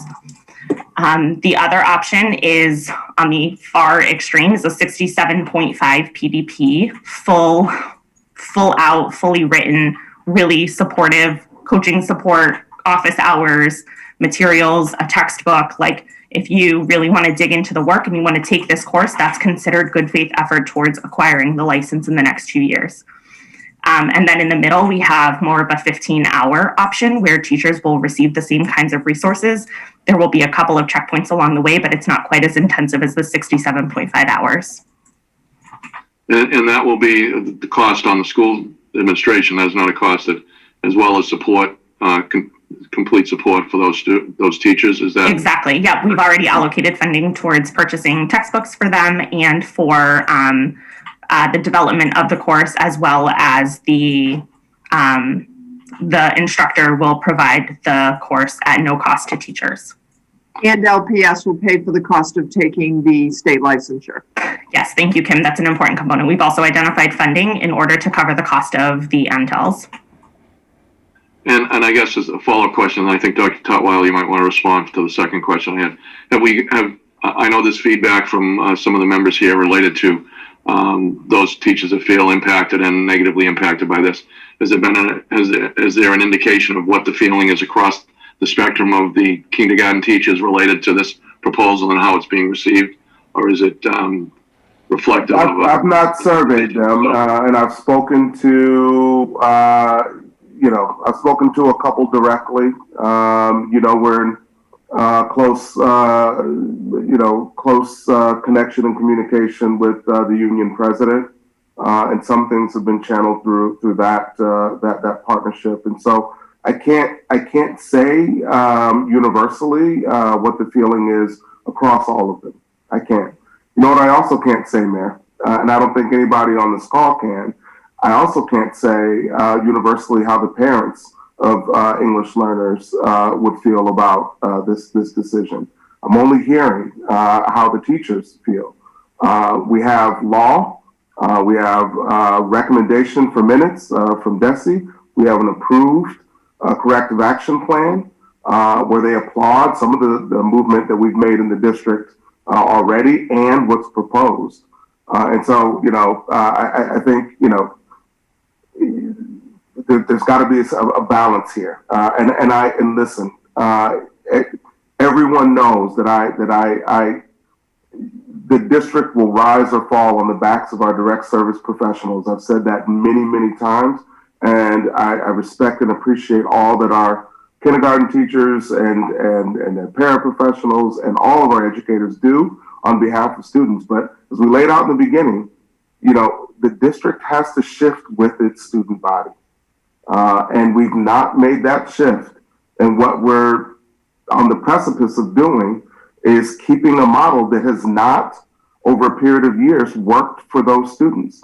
The PD is important, but I would say, would we have a math teacher teach math and say, don't worry about the license, just take the professional development, that'll be enough. The license is important. It's a piece. It is not the only piece. At this point, I can't say anymore. I mean, you've been presented the data. You know the challenge. You know what it would take to effectively meet the serviceable minutes for ASL instruction for students at the elementary level. We are, as Rania mentioned, potentially, moving toward a model where we have more ESL teachers than we do teachers of record in the classroom. That just does not seem to make a lot of sense, in my opinion. There's a proposal on the table which talks about shifting a model in a thoughtful way. I realize that it is a challenge a burden for some, if not all, of the teachers. But I really think that we have to prioritize student need, and we have to shift accordingly. Deputy Superintendent Powers, then I know Member Sadowite, then Member Castellanos. And I think Rania summed up her presentation, and Dr. Tutwiler reminded us in his speaking to us that this, while it's in compliance, this is an equity decision for our students. This really sits in equity. I know it's in compliance as well, but in the end, this is about equity for our most marginalized students. Thank you. And I after all of this discussion, I'll just lay out where I sit on this. I think Dr. Tutwiler, you made a strong case for the students and recognizing this is a challenge across the board. There's a lot of frustration and uncertainty, but I agree with you in terms of the number one priority has to be a large group of the students in the community that need this kind of support, and we do have to make decisions that sometimes are uncomfortable and uneasy, but I have to focus on the ultimate goal of what we're all trying to do together. So that's that. I just want to lay out where my position is. Member Sadowite and then Member Castellanos.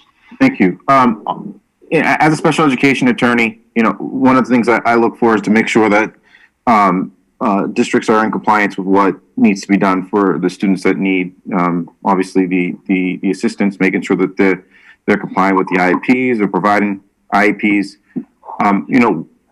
There were years that the school district miscalculated the net school spending, and we were penalized, and we still talk about how we weren't in compliance with that because we were upset that we were given bad advice, and it put us in a predicament. There was years where we didn't have an administrator of special ed.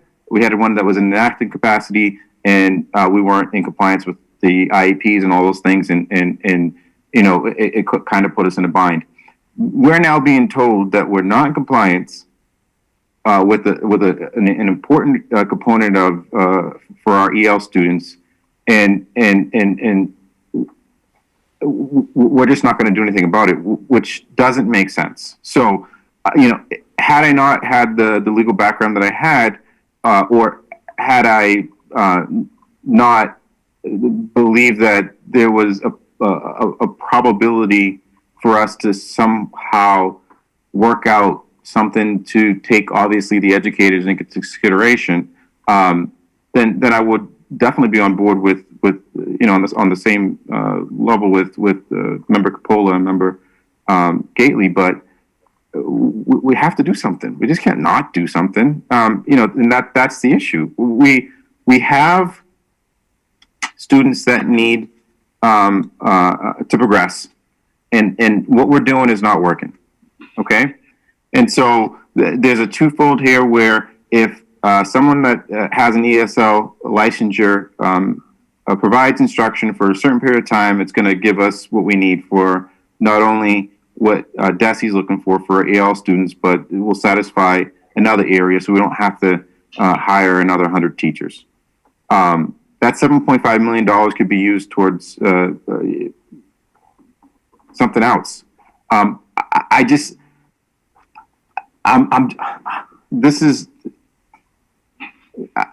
don't know. We have to be in compliance. And I think that one of the things that I wrote down here is if I already suggested the 20 years of, between 15 and 20 years if a teacher has been teaching in our district, then we should do something very different than the teachers that have been teaching here, maybe from 1 to 14 years. And then, have that requirement for the new teachers. And when I'm talking about years, I'm talking about school years. So I think 2 years is not enough. A teacher did correct Deputy Superintendent Powers, where the pre-Ks, it was 1 year, and there wasn't enough time for the teachers to do it, and it was extended to 2-year period. So it wasn't initially the 2 years. Right. So, Dr. Tutwiler always speaks high standards. I'm setting a 2-year time frame because we have a high standard in our district. We have to hold our educators to a high standard because we do the same for our students, but we also have to come into reality. So what I would like is, if this is what we have to do to stay in compliance, so we're not forgetting particular students. Why not start this for to be at the end of school year 2024 2025, where the teachers have enough time. If they're going to retire, they're going to retire. If they're going to stay, they're going to stay. The new teachers that are coming in that know that they need to get the ESL licensure, they're able to do that. Because the issue is we have 150 hours of internship that they have to do. They have to. There's a plethora of things that come with getting this licensure. Which, what are they going to be able to take time off and and get paid for it? Because again, they're doing this to help the district. As an attorney, I look at these things as reasons to litigate against. DESI tells you you're feeling these particular students. They're giving you the areas where you're feeling these students, and they give you advice as what to do, and then you don't do anything about it. It just doesn't make any sense. So that's where I stand with regards to it. I think that if we figure out something with regards, I keep on saying with regards, if we figure out maybe a sliding scale and then giving educators additional time, I think that would be fair. And obviously, I understand that Dr. Tutwiler is going to go back to the fact that what about the students? And again, we need to have a compromise for the students to be able to get this new program. Can I just clarify something around the practicum hours, the intern hours? Please. That would be done. We have teachers all the time that have to do practical hours. My own daughter, who's a teacher, has to do practical hours right now. They tend to do them through their own classroom. They get supervised by someone who is already licensed, who mentors them and oversees them, but the work they're doing in their classroom counts towards their practical hours. And 150 hours, quite honestly, when it's during your school day, adds up very quickly. So it does not take that long to complete the 150 hours. I just wanted to clarify that. Thank you. Member Castellanos? So and then Member Nicholson. I have two, I guess, so I'm going to go with the first one I was going to say first. What do you say to the teacher 20 years in can't pass the test? Or they have all this pressure and they just can't pass? That's, for me, I just can't fathom what is going to happen to that teacher. And I do appreciate Dr. Tutwiler bringing up, it is student focused and equity is important. Superintendent Powers. Like, I respect equity, and I'm very student focused as well. But it takes a village. And I wanted to kind of piggyback off Attorney Satterwhite's point about the time frame.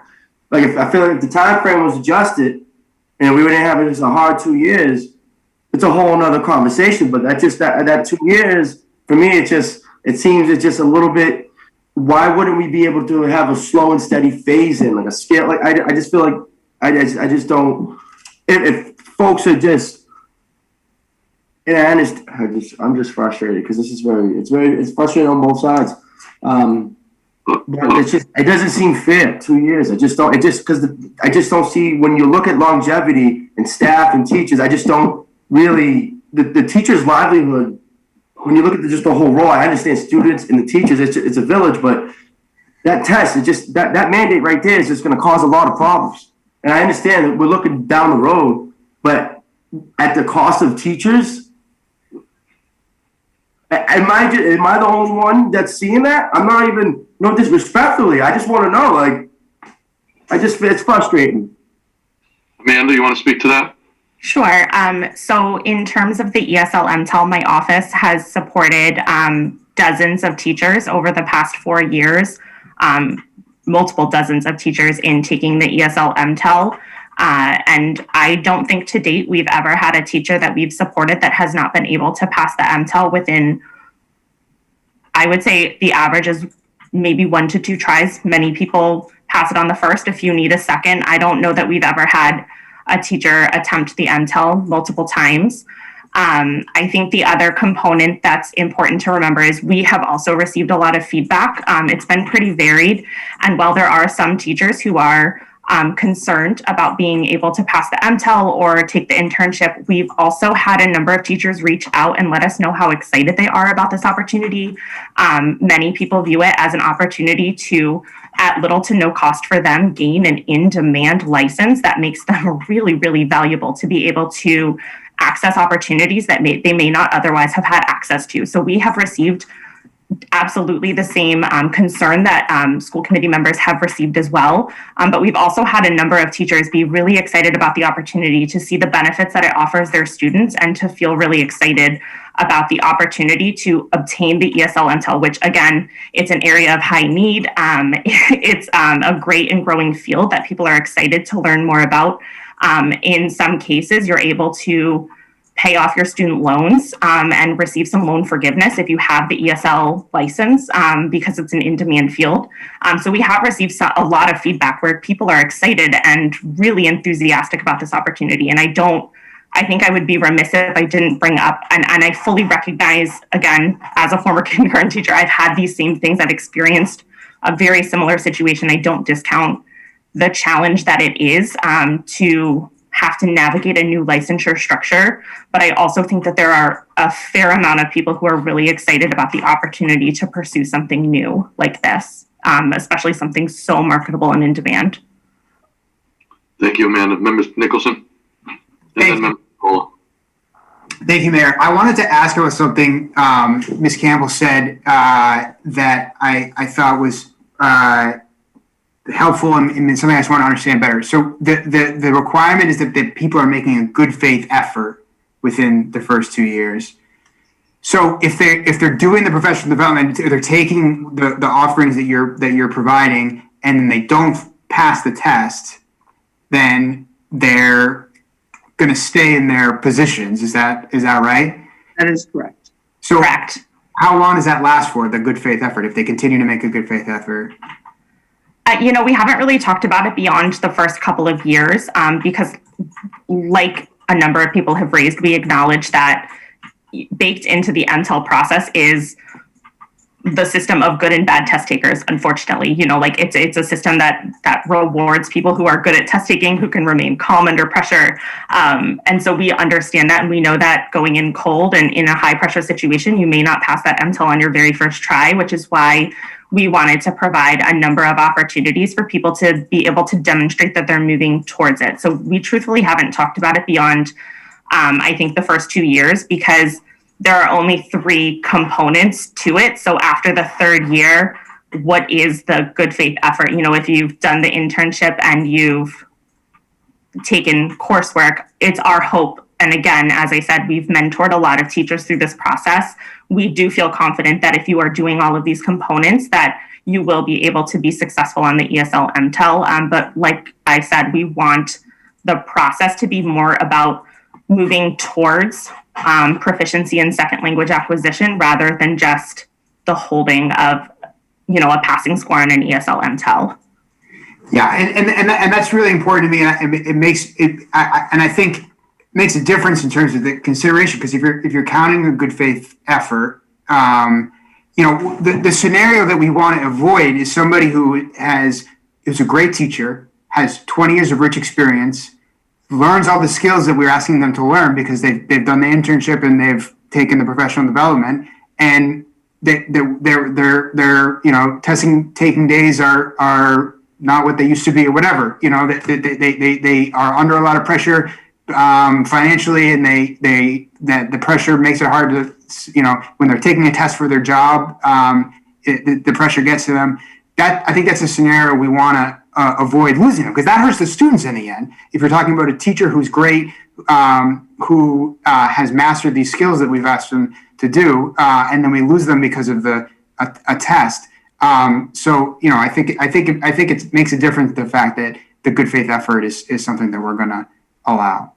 Sure. And I mean, in my personal opinion, there's a huge difference between someone who has taken the PD, completed their internship, and is attempting to pass the MTEL, but is having some difficulty. In that case, that shifts the burden to us. And that's something we are doing in our ESL Essentials course, or in our mentoring and our internship. Something about that isn't working, versus someone who may not have opted to take the course and is hoping to just pass the MTEL on their own. I think there's a really huge difference, and I would assume, it's obviously not just my decision, but I would assume that that's something we would account for. We would never want to just say, oh, you've done all this work, you've done your internship, you've taken the 67.5 PDP, you've been working closely with our coaches and with your mentor teacher, you can't pass the MTEL, so tough luck.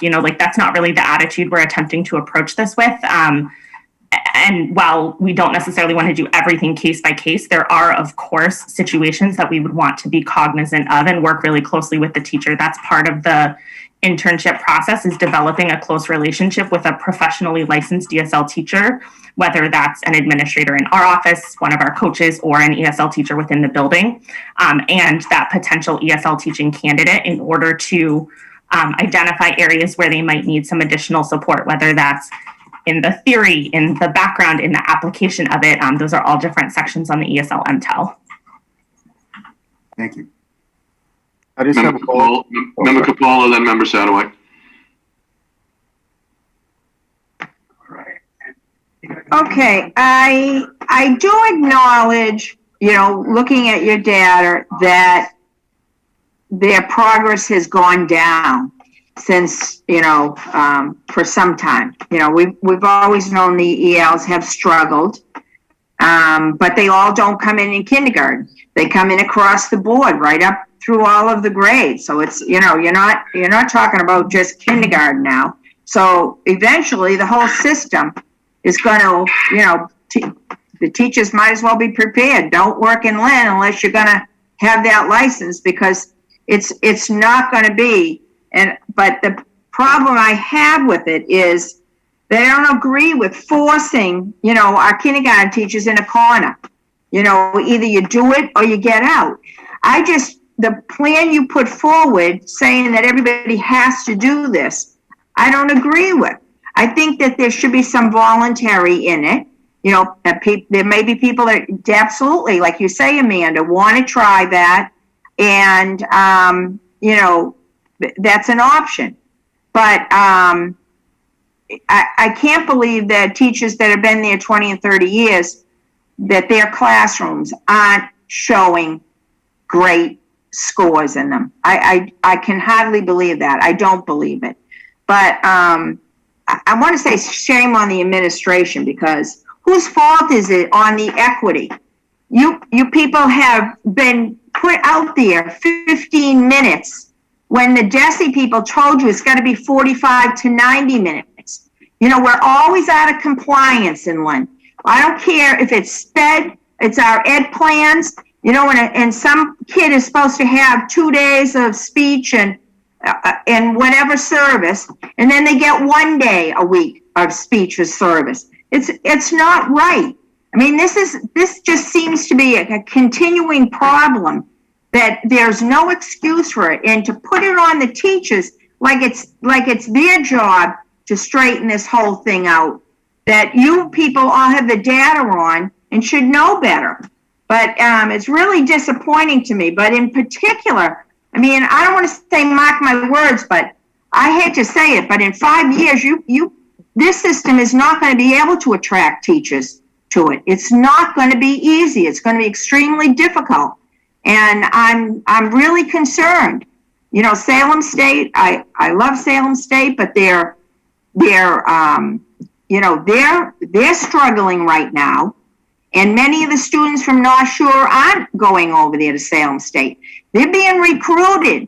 Merrimack, Endicott College, Gordon College, they're recruiting them there.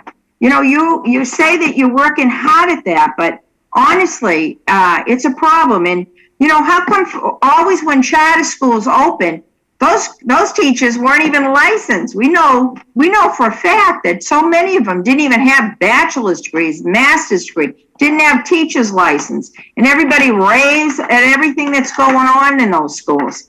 I just would like, it's just in particular that plan. If you can soften it a little bit, you know, I know something has to be done, and I really want to see something done. But what you put the teachers in the corner for this, it's just not right. We don't treat our employees that way.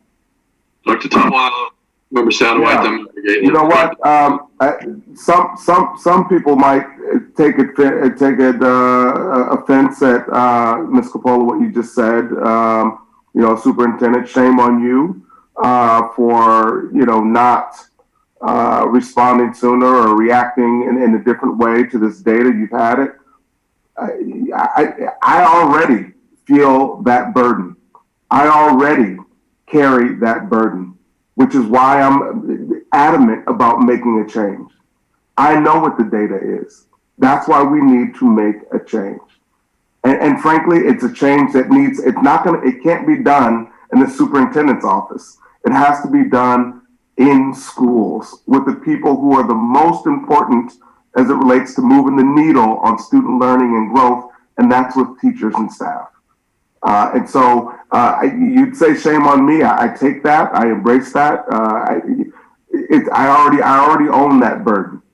I already own it. But what I'm doing is, what I'm presenting is a path for change. That's why we're here tonight. Now, again, we could go on. It's up to the school committee. We're talking about a job description change. If you want to make a proposal on how I've made mine, I can't make another one. Embracing the individual thoughts and feelings of the membership. I think right at this point, it's up to you. So I think you should tell us what you want us to do. Member Satterwhite, then Member Gately. Thank you. Just two quick points. Obviously, there's a lot of changes going on in the district. We are interviewing now for a new director for the Human Resource Department, which could help the aspect that Member Coppola was talking about with recruitment. Hopefully that's a component that is looked into. I don't think that anything could be considered in compliance if it's voluntary. That just doesn't go hand in hand. So I don't know that we could be in compliance as a district if we have this as a voluntary thing that the teachers would have to do. So that's I thought it through. That's where I have concerns with regards to the voluntary aspect. I think that the only thing that we really have something to present to DESE and to those that are regulating us, because remember it's every 6 years, is that we set a time frame for our educators that's more than reasonable, and provided resources as well as covering the costs for the intel. I'm hearing all this. Last meeting, I believe we had presentations on EL, and Michael Molnar was here. I believe he was an ESL coach. What exactly are ESL coaches doing? Sure. So they're not ESL coaches, they're EL coaches. And to take it back to the presentation where Rania talked about the two sides of our program, the sheltered content side and the language development side. Our coaches do not primarily support on the ESL side because those are licensed teachers who are already trained to develop effective language acquisition. They do support new staff and provide PD in that area, but they primarily work with our content teachers in order to help them develop effective strategies to support our students at all proficiency levels in acquiring content. So we have some assigned to elementary buildings where they work with elementary sheltered content teachers, SEI teachers, any teacher with more than one L in their classroom, which is the majority of classrooms in Lynn. And then we have also some assigned to the secondary level, which is why we refer to them as EL coaches instead of ESL coaches. Their job is to support our English learners in both sides of the programmatic model, but really most intentionally focused on the sheltered content side. And the word that jumped out was effective. And I believe that the issue we have here is that it's been ineffective. So I think it's twofold. Again, to the points that both Ms. Coppola and Ms. Gately have raised, in some ways, we have made a lot of progress on the content side of things. Our teachers have received a lot of training on the content and sheltering social studies, science, English language arts, and math. Almost forgot one. They've really worked hard to develop strategies to support on that side of the content model. Where we're lacking is in being able to effectively deliver enough language acquisition time to all of our students. And as our population increases and increases and increases, the model that we followed, it was put in place with the best of intentions back when you saw the numbers, back when it was 29% of kindergartners who were English learners. The small group instruction model where an ESL specialist comes and pulls their students and does a small group, that works great when you have 29% of kindergartners being our designated English learners. Where it doesn't work as well is when you have 70%, because that time when that ESL teacher comes into the classroom in kindergarten to support them, if you're taking your 90 minutes where you used to support maybe 6 to 8 kids, now if you're supporting 22 out of 26 kiddos in a classroom, your time has to decrease. It's, there's no way to effectively support that many students through the old style of small group ESL. Okay. So I think that if we can come to some sort of resolution, maybe, teachers that have taught, less than 15 years have until like 2025, the 2025 date that I said, and those above that, there's maybe a sliding scale with additional time for them. I think that we have to take that into consideration, and we can't just put this out, because if we push it out and it goes to the next school year, we're going to have another issue with regards to us being behind, and we can't do that. That's how I feel. Thank you. Member Gately? Is kindergarten mandated? No, No. mandatory. So we're taking the teachers that are introducing students to education, basically, and we are asking them to take an EL test so that they will be able to do better than what they're doing now while dealing with EL students. Because there's not enough EL teachers to service the students. So out of the whole range of teachers, we chose the kindergarten teachers. Let's start at the beginning. But my question, Ms. Ruggiero, do you have the EL license? I do not have the ESL license, but I do hold reading, special ed. Oh, no, I just want to know if you have that, because I'm sure a lot of these elementary school teachers, in the kindergarten, have those licenses. They do also. That's what they went into teaching for. They went into teach kindergarten. And the fact that this district does not have enough EL teachers does not mean that these teachers should be the ones that have to go and get EL certified. And most of them, like Mrs. Coppola has mentioned, do a really good job in their classrooms. And they use those EL strategies and they'll understand it. But it's like if people in the upper administration are not certified in this EL, and they're mandating that the kindergarten teachers are, and some of them have been in the classroom for 15, 20. How many years have the administrators here been in the classroom? Have they been in that long? How would they feel if that was happening? You bend over backwards in the classroom, and you know you bend over backwards. You reflect all the time. How can I make it better? How can I help these students better? And these kindergarten teachers will take what they need to take to continue teaching. But when it's shoved down their throat, when they don't even have a choice, when it's like, this is the way it's going to be or else, and this is the key change, where it says specifically, they're only getting 30 minutes. They're only getting, EL students are only getting 30 minutes. That's the inequity, Kim. That's the inequity. So teachers have to go out, the kindergarten teachers, and get recertified in 2 years. And you don't think that's unreasonable.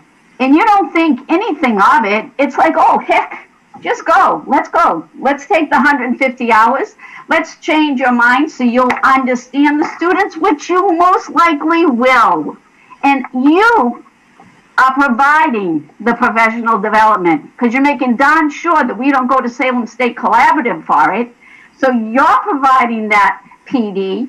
The state, DESE, is providing that PD. So they're the ones that are not really training these teachers to handle these students, to help them. But I don't think it's happening in all these classrooms. I think a lot of the kindergartens are reaching and teaching these students. I really do. And I think that for us to shove this down their throats because you have not met the mandate is not right. And that's why I made that motion. It's not right to do that to anybody. It's not right that the children are not getting 30 minutes. They should have, are only getting 30. They should be getting 45. They should be getting 90. And yes, I would. If it is what you say it is, so desirable, then I don't think that you're going to have a hard time finding anyone that wants to step into the shoes of getting all this extras so they can get certified. I guess I would answer a couple of things. The first being, we don't mean to imply that the teachers can do better. We want them to do differently. What they are doing currently is sheltering the content, which is hugely important for our kindergartners. But our kindergartners also need access to language acquisition and language development. And while kindergarten itself is not mandated, the services that are provided within kindergarten are mandated. The other component is that we didn't select kindergarten out of a hat, and we also didn't select it and choose to do this because we don't have enough ESL teachers or because we can't find enough ESL teachers, although, as I mentioned, it is an in-demand certification, so it certainly is a very popular one for people to add on now. That's because there aren't a lot of people who are licensed within the state. The reason why we've picked kindergarten is because it already is a language-rich environment that already has a lot of natural supports for English learners, and we know with intentional structures and supports that we can tweak the fabulous things that kindergarten teachers are already doing to develop language and make it officially language development, English language development. And so we know that our kindergarten teachers already come to us with a huge wealth of knowledge when it comes to developing oracy in a student's first language. That's what they're trained to do, is to develop oracy in a child's first language. Developing oracy in a second language is slightly different. And so it does require some additional special training, but we know that teachers who come to school with that that lens for it are able to make that tweak. And so I guess all that to say, we're not doing this because we don't think we have enough staff, although that's certainly a component.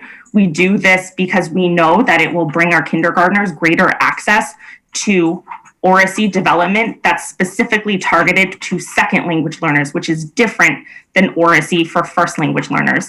And that shift, once kindergarten teachers make it, is going to make an enormous impact for our kindergarten students. And so that's why we propose it, not because like, oh, well, we can't find any, so we'll make the kindergarten teachers take this burden. We know that they have the expertise in order to make this shift. And we also know that unlike fifth grade, which is a totally different structure, kindergarten already has a lot of the components in the day around language development that can be utilized and leveraged for this exact purpose. That would have been nice for those teachers to hear that scenario, wouldn't it have been? But they did it. Well, we haven't met with them yet. What they're taking. Respectfully, Ms. Gately, I was asked not to meet with them until we came to this space. So we were ready and willing to share that information, but it had to start here. So motion on the floor. And seconded. Requires a roll call. Now, I'd just ask a question too, because she made it in the negative. So if you support what she says, it's a yes, and if you don't support it, it's a no. Is that correct, Mayor? That's my understanding. John Myhouse, could you answer that question?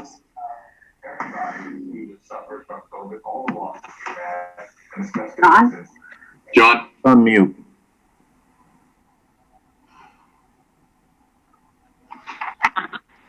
Mayor, I was muted. Yes. Could you answer that question from Member Capola on the vote? You want to ask it again, Donna? I think the motion was to ratify the votes taken in the subcommittee. Right. The vote taken in the subcommittee was to not implement what they wanted to do. So a vote yes sustains that position. Yes. Okay. Thank you.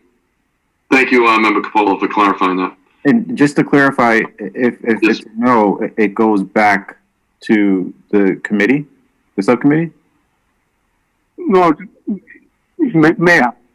Yes, John. Yes. Attorney Myhouse. If it goes against it, then it's incumbent upon other members in the meeting, president of the meeting of the whole, to make another motion. If that's successful. If no motion is made, then it reverts back to the committee. Okay. And back to the subcommittee. So if it doesn't pass, it goes back to the subcommittee for further discussion, or another motion will be on the floor for different action. Is that what you're telling me, Attorney Myhouse? What I'm saying is that if it doesn't pass, then further action can be done tonight at the regular meeting. If there's no action at the regular meeting, then it reverts back to the subcommittee for further action. Okay. Thank you. So that's been clarified. Roll call has been motion been made and seconded. Roll is required. Mr. Castellanos? Yes. Ms. Ford? I'm sorry, Ms. Capola? Yes. Mr. Ford, absent. Ms. Gately? Yes. Mr. Nicholson? No. Mr. Satterwhite? No. And Mayor McGee? No. That's a tie vote. Attorney Myhouse, would you like to speak to that? Next step on a tie vote? Motion fails. Thank you. So motion fails, and any other discussion from the members? Move it back to the committee. It automatically goes back to the committee unless another discussion or motion is made. So that's been made clear by Attorney Myhouse. Correct, Attorney Myhouse?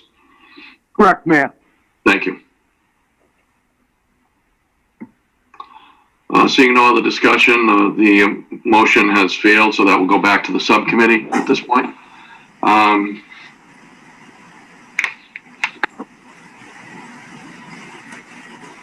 That is the final item on the agenda. Next on the agenda is communications and information. Any other information we need at this point? If not, the chair is open for a motion to adjourn.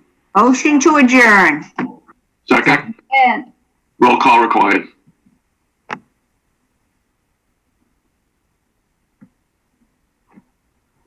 Mr. Castellanos?